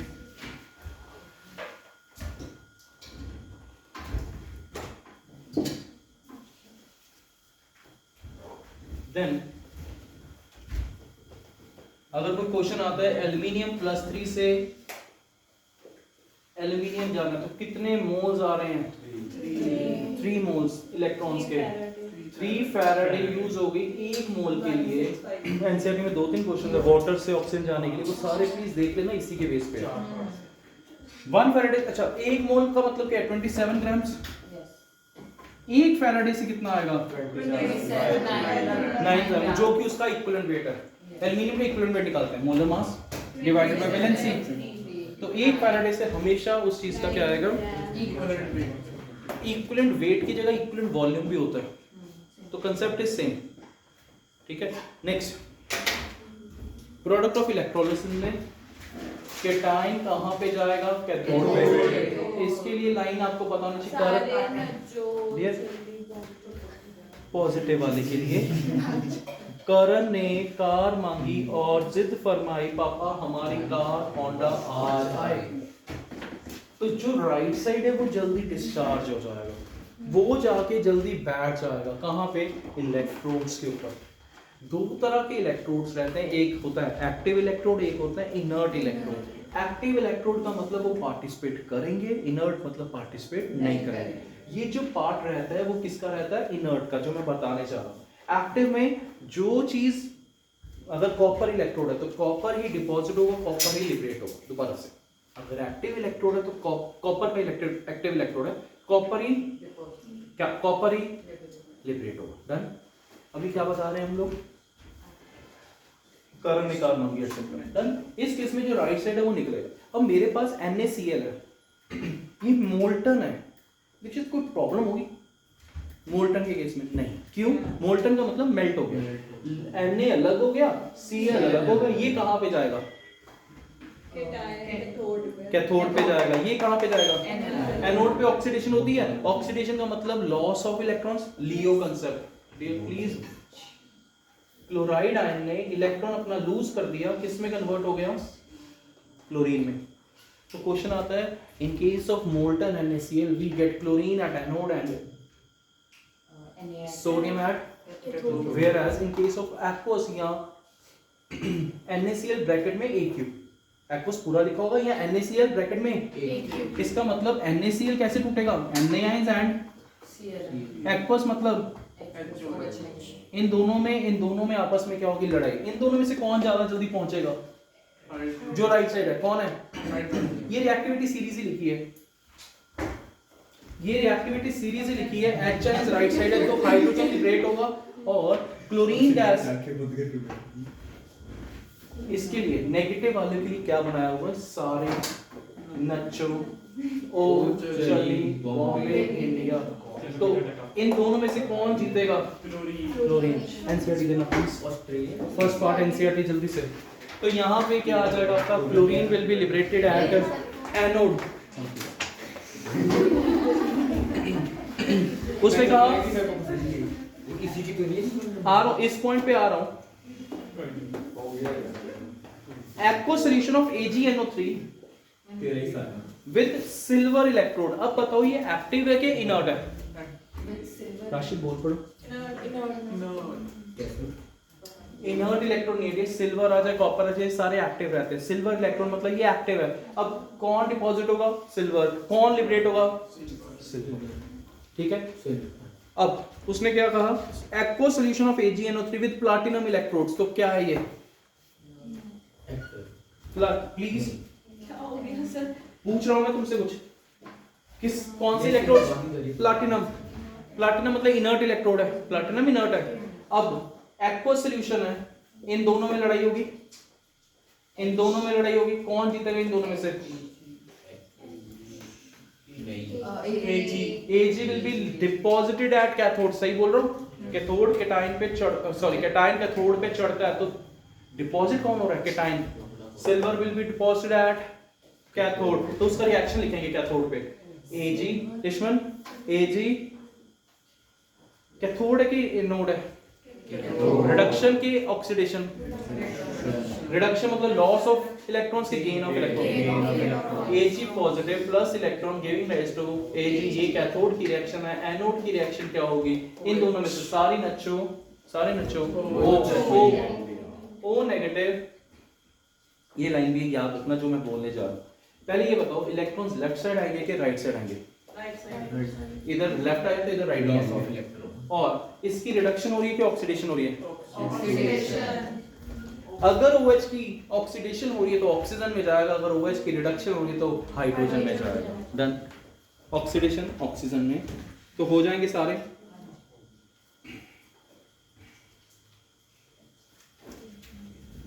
MnO4 negative से Mn+2 जाना है तो आपको देखना है Mn के ऊपर कितना चार्ज है। 7 से 2 5, gap is 5 electrons, 5 moles of electron, 5 Faraday.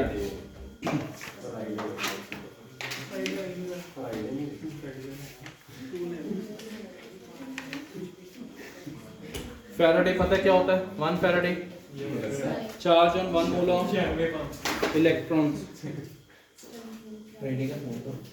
Then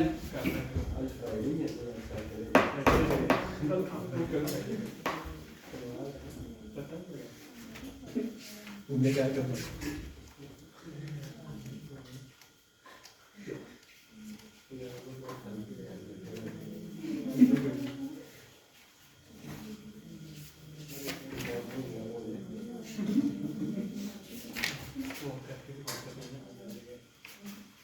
अब फिर उधर ही इधर पे जाएंगे। हमें कुछ चलेगी।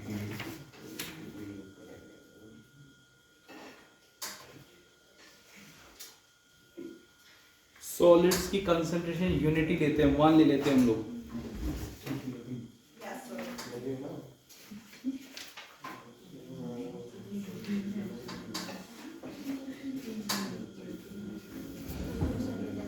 डायरेक्ट क्वेश्चन है H plus electron giving rise to hydrogen. तो जब कंसंट्रेशन लेंगे H की लेंगे कि हाइड्रोजन की? H की। और इसकी कंसंट्रेशन अगर आपकी पता चल गई तो आप pH का फॉर्मूला क्या होता है? माइनस लॉग H कंसंट्रेशन हो जाएगा।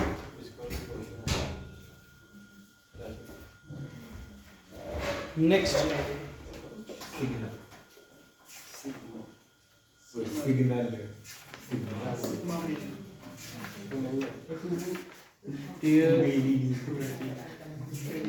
ओके, एक और लिखो जो पॉइंट ढूंढ रहा था मेरे को मिल गया।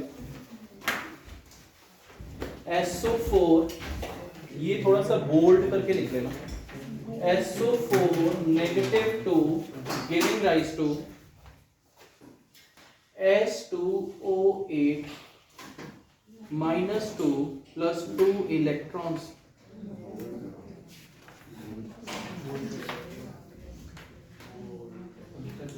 लिखो ड्यूरिंग द, इसके बाद during the electrolysis of sulphuric acid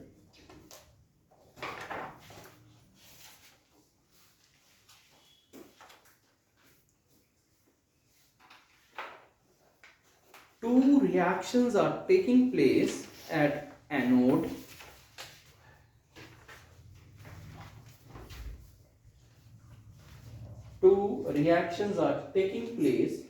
क्या बोला है? During the electrolysis of sulphuric यानी कि वहां पे वो पानी डाइल्यूट के बारे में बात कर रहा है। H2O किस में कन्वर्ट हो रहा है?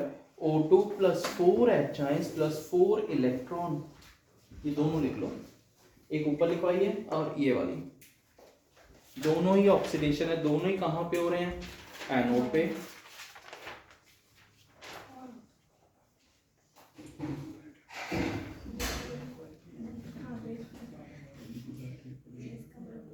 फॉर डाइल्यूट लिख लो, फॉर ये दोनों लिख ली।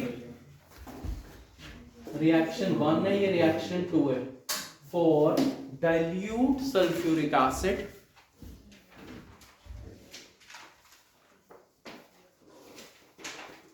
नीचे reaction 2 is preferred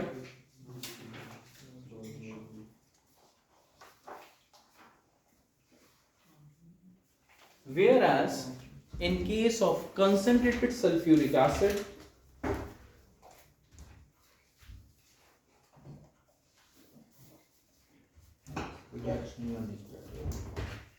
reaction 1 is preferred।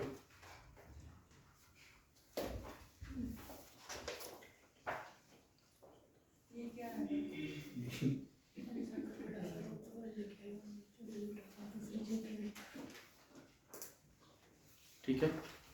अब अगर कंसंट्रेटेड सल्फ्यूरिक एसिड है तो सल्फेट आयन किस में कन्वर्ट हो जाएंगे, H2O8 -2 plus electrons.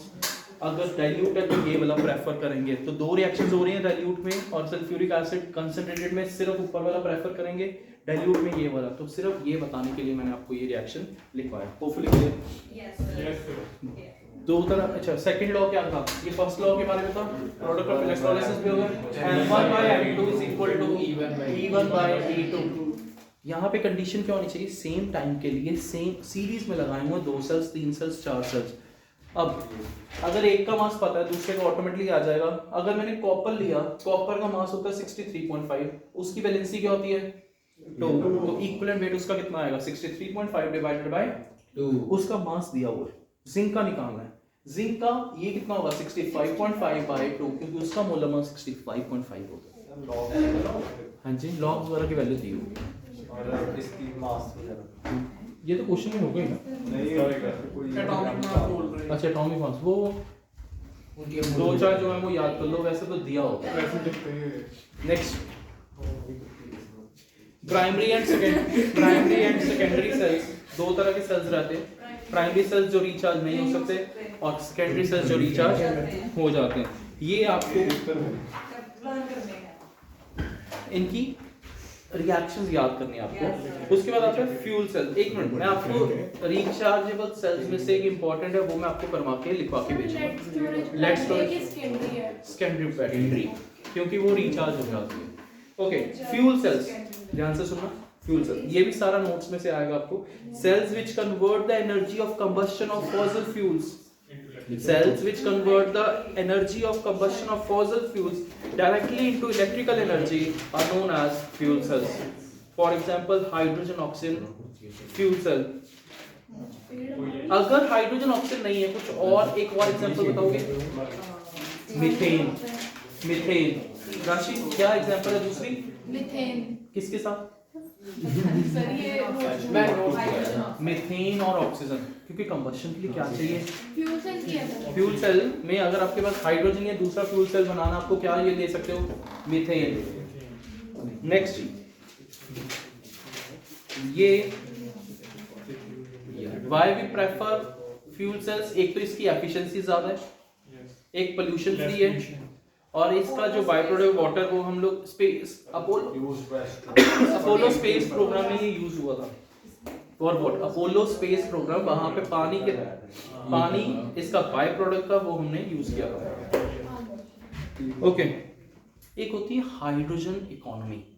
Hydrogen can be used as renewable and non polluting source of energy, इसी को हम बोलते हैं hydrogen economy.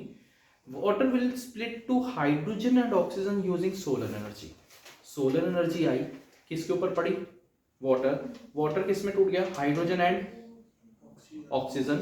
Combustion of hydrogen in fuel cell, combustion of hydrogen in fuel cell will produce water. Both these technologies are based on electrochemical the process of. तो hydrogen economy में एक line फिर से बताता हूँ। Hydrogen can be used as a renewable and non polluting source of energy. Water किस में टूटा? हाइड्रोजन ऑक्सीजन से कंबस्शन में रिएक्ट करती है, कंबस्शन होती है, उसके बाद क्या मिलता है हमें? एनर्जी। फ्यूल सेल में यही तो पड़ा है। देन करोजन, आयरन के केस में क्या बोलते हैं? रस्टिंग। ठीक है, अब करोजन को बचा। अच्छा, एक क्वेश्चन आएगा गैल्वेनिक पेंटिंग हाँ जी डियर, एक रस्टिंग होता है, एक करोजन होता है। करोजन को बचाने के लिए या रस्टिंग को बचाने के लिए हमारे पास मेथड्स रहते हैं। Barrier protection, sacrificial protection, anti rust solution. Barrier का मतलब क्या है? उसके ऊपर ऑयल लगा दिया, पेंट लगा दिया, कुछ भी लगा दिया। अब जिंक की कोटिंग कर देते हो, वो आ जाता है आपके पास sacrificial kind of. But sacrificial में वो क्या करते हैं? एक वो इसकी क्वेश्चन है, ये आयरन का ब्लॉक है, इसको मैंने मैग्नीशियम के साथ, पाइप है, इसको मैग्नीशियम के साथ ज्वाइन कर दिया। इसमें दोनों में से किसकी ऑक्सीडेशन जल्दी हो जाएगी? इन दोनों में से मैग्नीशियम की। मैग्नीशियम अपने को सैक्रिफाइस कर देगा फॉर आयरन, तो आयरन हमारा बच जाता है।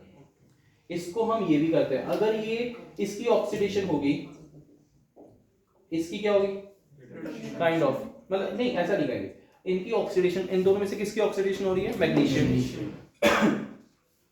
ये एनोड होगा क्या कैथोड होगा? और ये क्या होगा? कैथोड। कैथोडिक प्रोटेक्शन, इसका दूसरा नाम क्या आ जाएगा? Cathodic protection. ठीक है, अब एक क्वेश्चन और है, ये आयरन है, आयरन के ऊपर जिंक की कोटिंग की, ये आयरन है, यहाँ पे टिन की कोटिंग की, दोनों ने बचाया हुआ, बट मेरी अब यहाँ पे कोटिंग खराब होगी, यहाँ पे भी कोटिंग खराब होगी। अब इधर दिख क्या रहा है? एक आयरन और एक साथ में क्या है? जिंक दिख रहा है ना साथ में, इधर आयरन और इधर क्या दिख रहा है? टिन। आयरन जिंक में से, आयरन और जिंक में से जिंक का रिडक्शन पोटेंशियल नीचे है, नीचे हो तो वो ऊपर आएगा, उसकी ऑक्सीडेशन हो जाएगी। और आयरन और टिन में से आयरन का रिडक्शन पोटेंशियल नीचे है, इसलिए आयरन की ऑक्सीडेशन होती है। तो कोटिंग के केस में दोनों सही तरह काम कर रहे हैं, बट जैसे कोटिंग उखड़ जाए तो कौन ज्यादा अच्छी तरह काम करेगा? जिंक। जिंक की कोटिंग को क्या बोलते हैं? Galvanization. Reaction make sure lead storage battery की करेंगे। अब मैं क्वेश्चन बोल देता हूँ जो काफी सालों से आ रहे हैं, डिफरेंस पता चल गया इलेक्ट्रोकेमिकल और इलेक्ट्रोलाइटिक का। देन सेल को कैसे रिप्रेजेंट करना है? स्पॉन्टेनियस के लिए डेल्टा जी की वैल्यू क्या रहती है? अगर एक स्पॉन्टेनियस रिएक्शन होता है डेल्टा जी लेस देन 0, लिख लो। अगर एक रिएक्शन होता है तो डेल्टा जी क्या रहता है? Negative. Delta E positive, E cell क्या रहता है? पॉजिटिव। लिख लो, रिएक्शन तभी होगा जब delta G negative, E cell positive. Maximum work is equal to delta G. अगली लाइन में डेल्टा जी निकालना, डेल्टा जी का फॉर्मूला क्या था? माइनस 2.303 RT log K, यही है। एल एन भी नहीं, एल एन नहीं लिखोगे, यहाँ पे क्या लिख दिया? 2.303। देन नर्स्ट इक्वेशन के क्वेश्चंस आएंगे। एक नर्स्ट इक्वेशन की क्वेश्चन में एक छोटी सी गलती हो सकती है, मैं वो एक निकालता हूँ क्वेश्चन।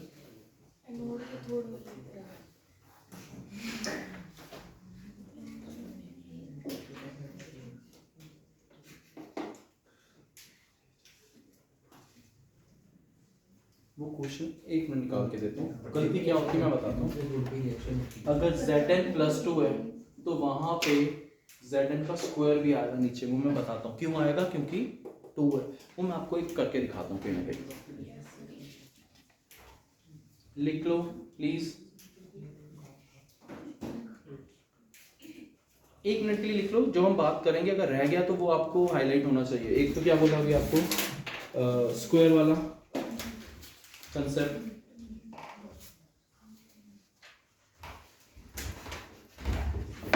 एक है, दो सॉल्यूशंस है ए और बी। बहुत अच्छा सा प्यारा सा क्वेश्चन है, एग्जाम्पल का क्वेश्चन है, बहुत बार रिपीट हुआ है। ए और बी है, एक की कंडक्टिविटी डाइल्यूट करने से 25 टाइम्स हो जाती है और एक की 1.5 टाइम्स हो जाती है। कौन वीक इलेक्ट्रोलाइट है? 25, एक की 25 टाइम्स कंडक्टिविटी बढ़ जाती है और एक में 1.5 टाइम्स बढ़ जाती है। किसमें ज्यादा रहती है वो? कौन वीक इलेक्ट्रोलाइट है? 25, क्योंकि दूसरे वाला तो पहले ही टूट चुका है, थोड़ी सी बढ़ेगी। क्यों? क्योंकि वो पार्टिकल दूर दूर हो रहे हैं, वीक में एक टाइम पे आके फटाफट टूटते हैं, उस केस में हमारे पास कंडक्टिविटी ज्यादा टाइम्स बढ़ जाती है। Then molar conductivity unit of M. Molar conductivity कैसे कंसंट्रेशन से वेरी करती है? मोलर कंडक्टिविटी कंसंट्रेशन से कैसे वेरी करती है? डिक्रीज होती है,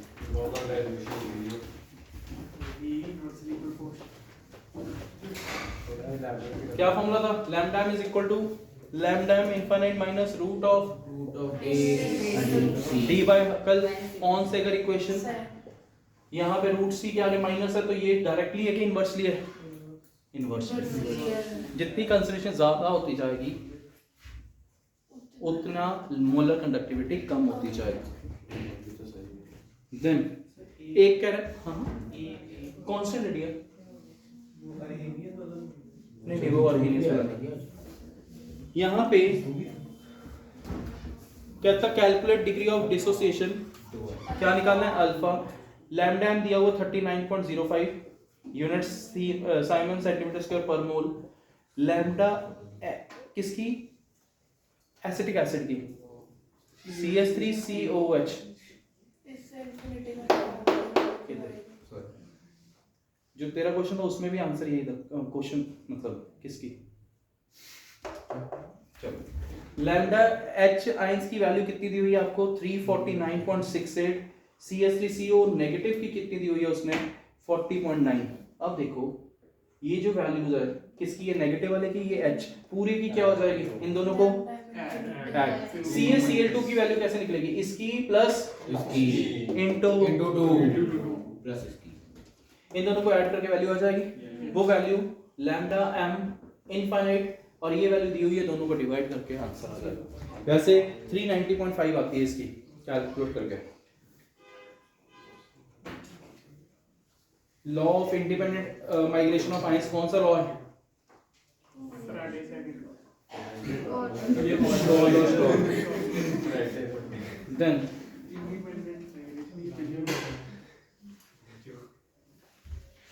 वन मोल MnO4 नेगेटिव से Mn+2 जाना है, ये एनसीईआरटी का क्वेश्चन है। वाटर से ऑक्सीजन जाने के लिए अगेन ये सारा एनसीईआरटी का क्वेश्चन है। एक रहता है पीएच वाला क्वेश्चन, वो भी एनसीईआरटी में है, वो मैंने आपको बता दिया। HN कंसिडरेशन आ जाएगी, माइनस लॉग HN कंसिडरेशन करोगे तो आपके पास आ जाएगी। देन दूसरे टाइप का क्वेश्चन रहता है लेड स्टोरेज बैटरी का। लेड स्टोरेज बैटरी के रिलेटेड हमारे पास क्वेश्चन रहता है।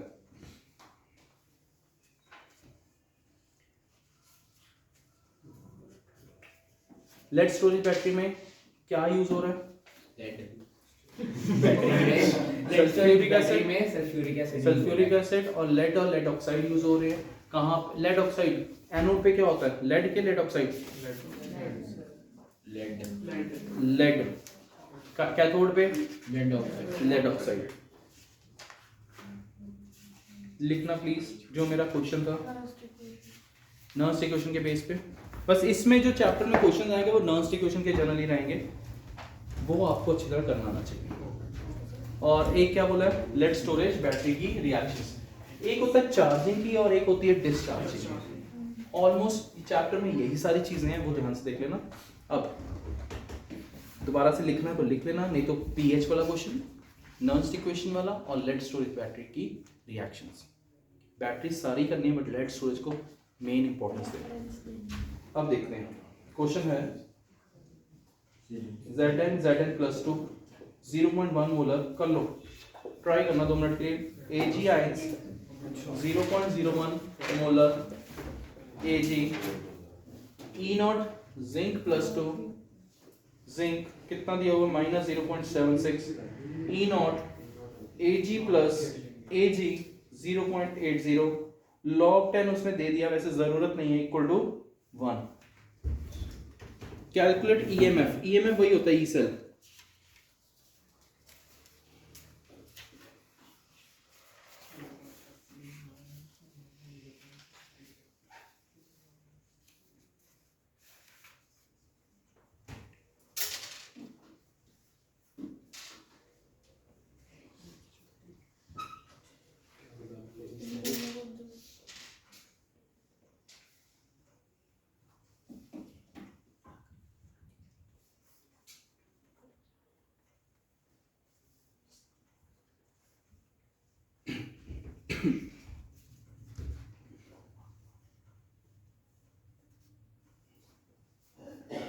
आप देखें जो मेरा पॉइंट, पहले आपको ये देखना है, मेरे को एक मिनट मेरे साथ एक बार ही बोल लो, चाहे आप खुद ही करना आपको।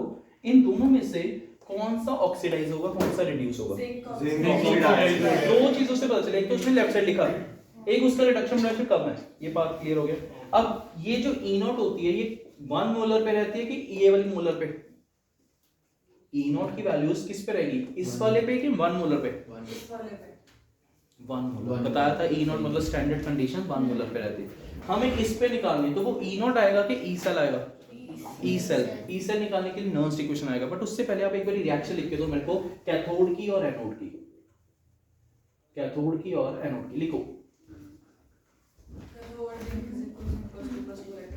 कैथोड पे क्या होगा? Ag positive plus electron Ag Zn+2 electron.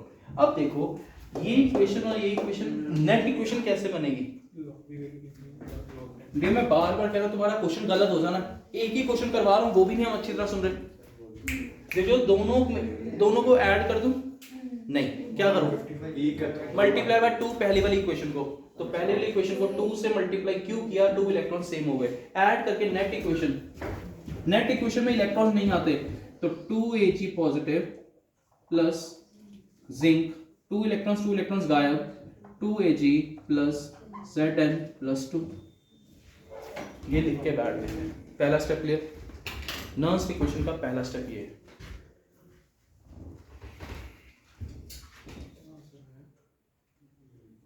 अब ई नॉट सेल निकाल के दो, ई नॉट सेल, ई सेल नहीं बोल रहा, ई नॉट सेल 1.56 बिल्कुल सही है। ई सेल भी आ रहा है। अरे डियर, इस बच्चे ने बोला प्लस होगा, नहीं एक मिनट मतलब सुन लो, इस बच्चे ने क्या बोला है? प्लस होगा। अभी आपको कुछ देर पहले बोला है अगर रिएक्शन होगा तो ई सेल क्या रहता है? तो पॉजिटिव ही आएगा, अगर नेगेटिव आया तो वो रिएक्शन उस डायरेक्शन में होगा, उसको डायरेक्शन को उल्टा करना पड़ेगा, यानी कि ये एनोड की तरह एक्ट करेगा और ये कैथोड की। इसी के बेस पे क्वेश्चन दिमाग में आया, क्या क्वेश्चन होता है? कैन वी स्टोर, आ रहा हूं इस पे, can we store copper spoon in, नहीं कॉपर नहीं, can we keep copper sulphate या zinc sulphate in copper vessel, ऐसा कर लेते हैं, can we keep zinc sulphate in copper vessel, ये क्वेश्चन है। स्पून आ जाए, कुछ भी आ जाए, कंसेप्ट है। डियर एक चीज बताना, जिंक सल्फेट और कॉपर आपको 10th क्लास के अकॉर्डिंग देखना, तो रिएक्शन नहीं होना चाहिए, मोर रिएक्टिव है तो रिएक्शन हो जाएगा वो सारा। अब ये रिएक्शन होगा कि नहीं होगा? नहीं कॉपर इसको धक्का नहीं मार सकता, यानी रिएक्शन नहीं होगा, सिंपल सेफ है हम लोग, तो वी कैन स्टोर।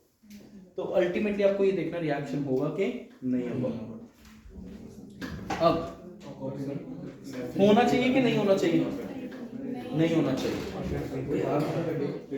यानी कि ओके ये लो, कॉपर सल्फेट को मैंने जिंक में रखा, तो क्या होगा? जिंक सल्फेट बन जाएगा।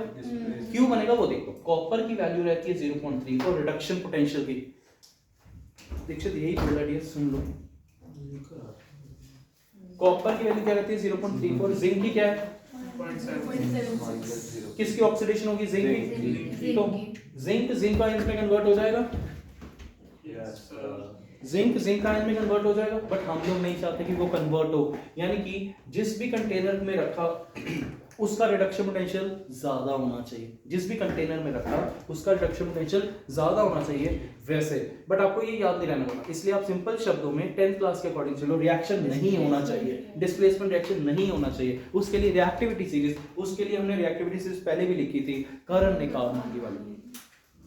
अब ये रिएक्शन आ गया वापस, इसमें इसकी ऑक्सीडेशन हो रही है, इसकी रिडक्शन हो रही है, E cell, E nought cell आ गया 1.56 पॉजिटिव आया, रिएक्शन होगा ही होगा। E cell is equal to E nought of the cell minus जो आपने निकाला था minus 0.059 by 2 LCM log anode by cathode, इसको कैलकुलेट करके क्या आ गया 10 log 10 1 that's it। मतलब क्या था? एक गलती, जो गलती हुई वो तो गलती रहेगी। यहाँ पे 1 मिनट आते हैं, log 0.1 बाय इसका क्या आएगा स्क्वायर, क्योंकि हमने 2 करी थी। हाँ वो तो है। अब इसको कैलकुलेट करके देखना, आंसर निकालना है इसका। तूने यही लिया स्क्वायर करके, कितना है 1.401 ये चलो जितना भी आया 1.4 समथिंग आएगा, इसका क्या करना है आपको स्क्वायर। अगर इधर 3 होता तो क्या करते थे क्यूब करना। अब लेट स्टोरेज बैटरी की रिएक्शन लिख लो, ओके कर लोगे ठीक है। ड्यूरिंग चार्जिंग डिस्चार्जिंग ध्यान। अब एक और क्वेश्चन, लास्ट क्वेश्चन कर लो। अगर आप चार्जिंग वाली रिएक्शंस कर लोगे, make sure estimate the minimum potential, estimate the minimum potential difference needed to reduce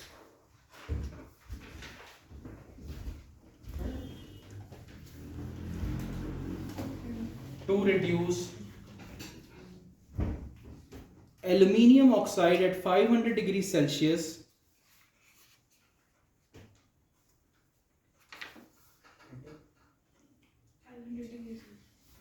delta G for the reaction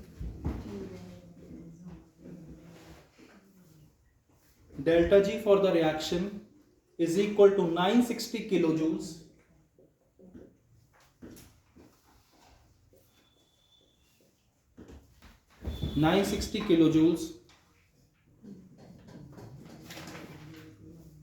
ये आपका रिएक्शन है।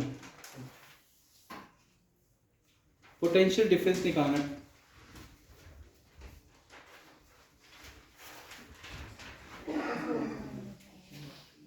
अब आपको इतना पता है डेल्टा जी दिया हुआ है, होता क्या formula minus N F E of the cell, ये आपको हिंट दे दिया मैंने। डेल्टा जी दिया है, डेल्टा जी की वैल्यू कितनी है 960 बाय एफ कितना है, एन कितना है आपका, ये निकालो एन।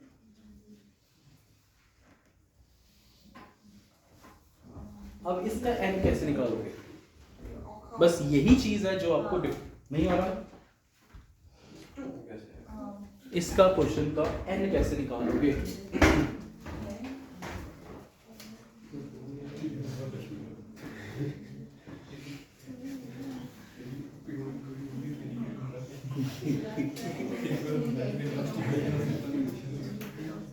मैं तेरा चेक कर रही थी। यस 4 आएगा। एन 4 आएगा। कैसे किया, ये जो Al2O3 है, O3 के ऊपर 2 नेगेटिव चार्ज हो गया। उसके बाद चलो मैं आपको बता दूं शॉर्ट फॉर्म में। देखो अभी तू बोल देगा तो सुनना नहीं इन्होंने, एक बार देखना Al2O3 है। Al2O3 का मतलब क्या है,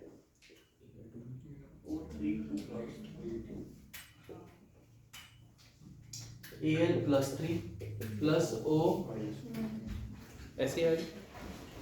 Al2O3 को ऐसा लिख सकते हैं Al positive, Al3 positive plus 3O2 negative, sorry O negative, ऐसे ही आ रहा है। उसने आज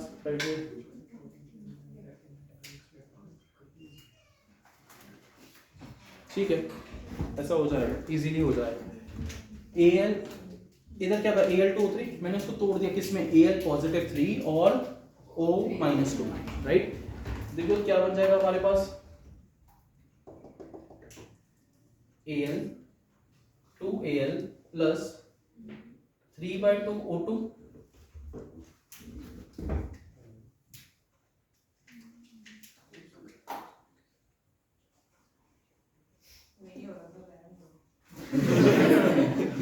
मैं डेट तुम्हारे लिए कर रहा हूँ कि इजी कौन सा रहेगा, ठीक है 2 मिनट देख लेंगे।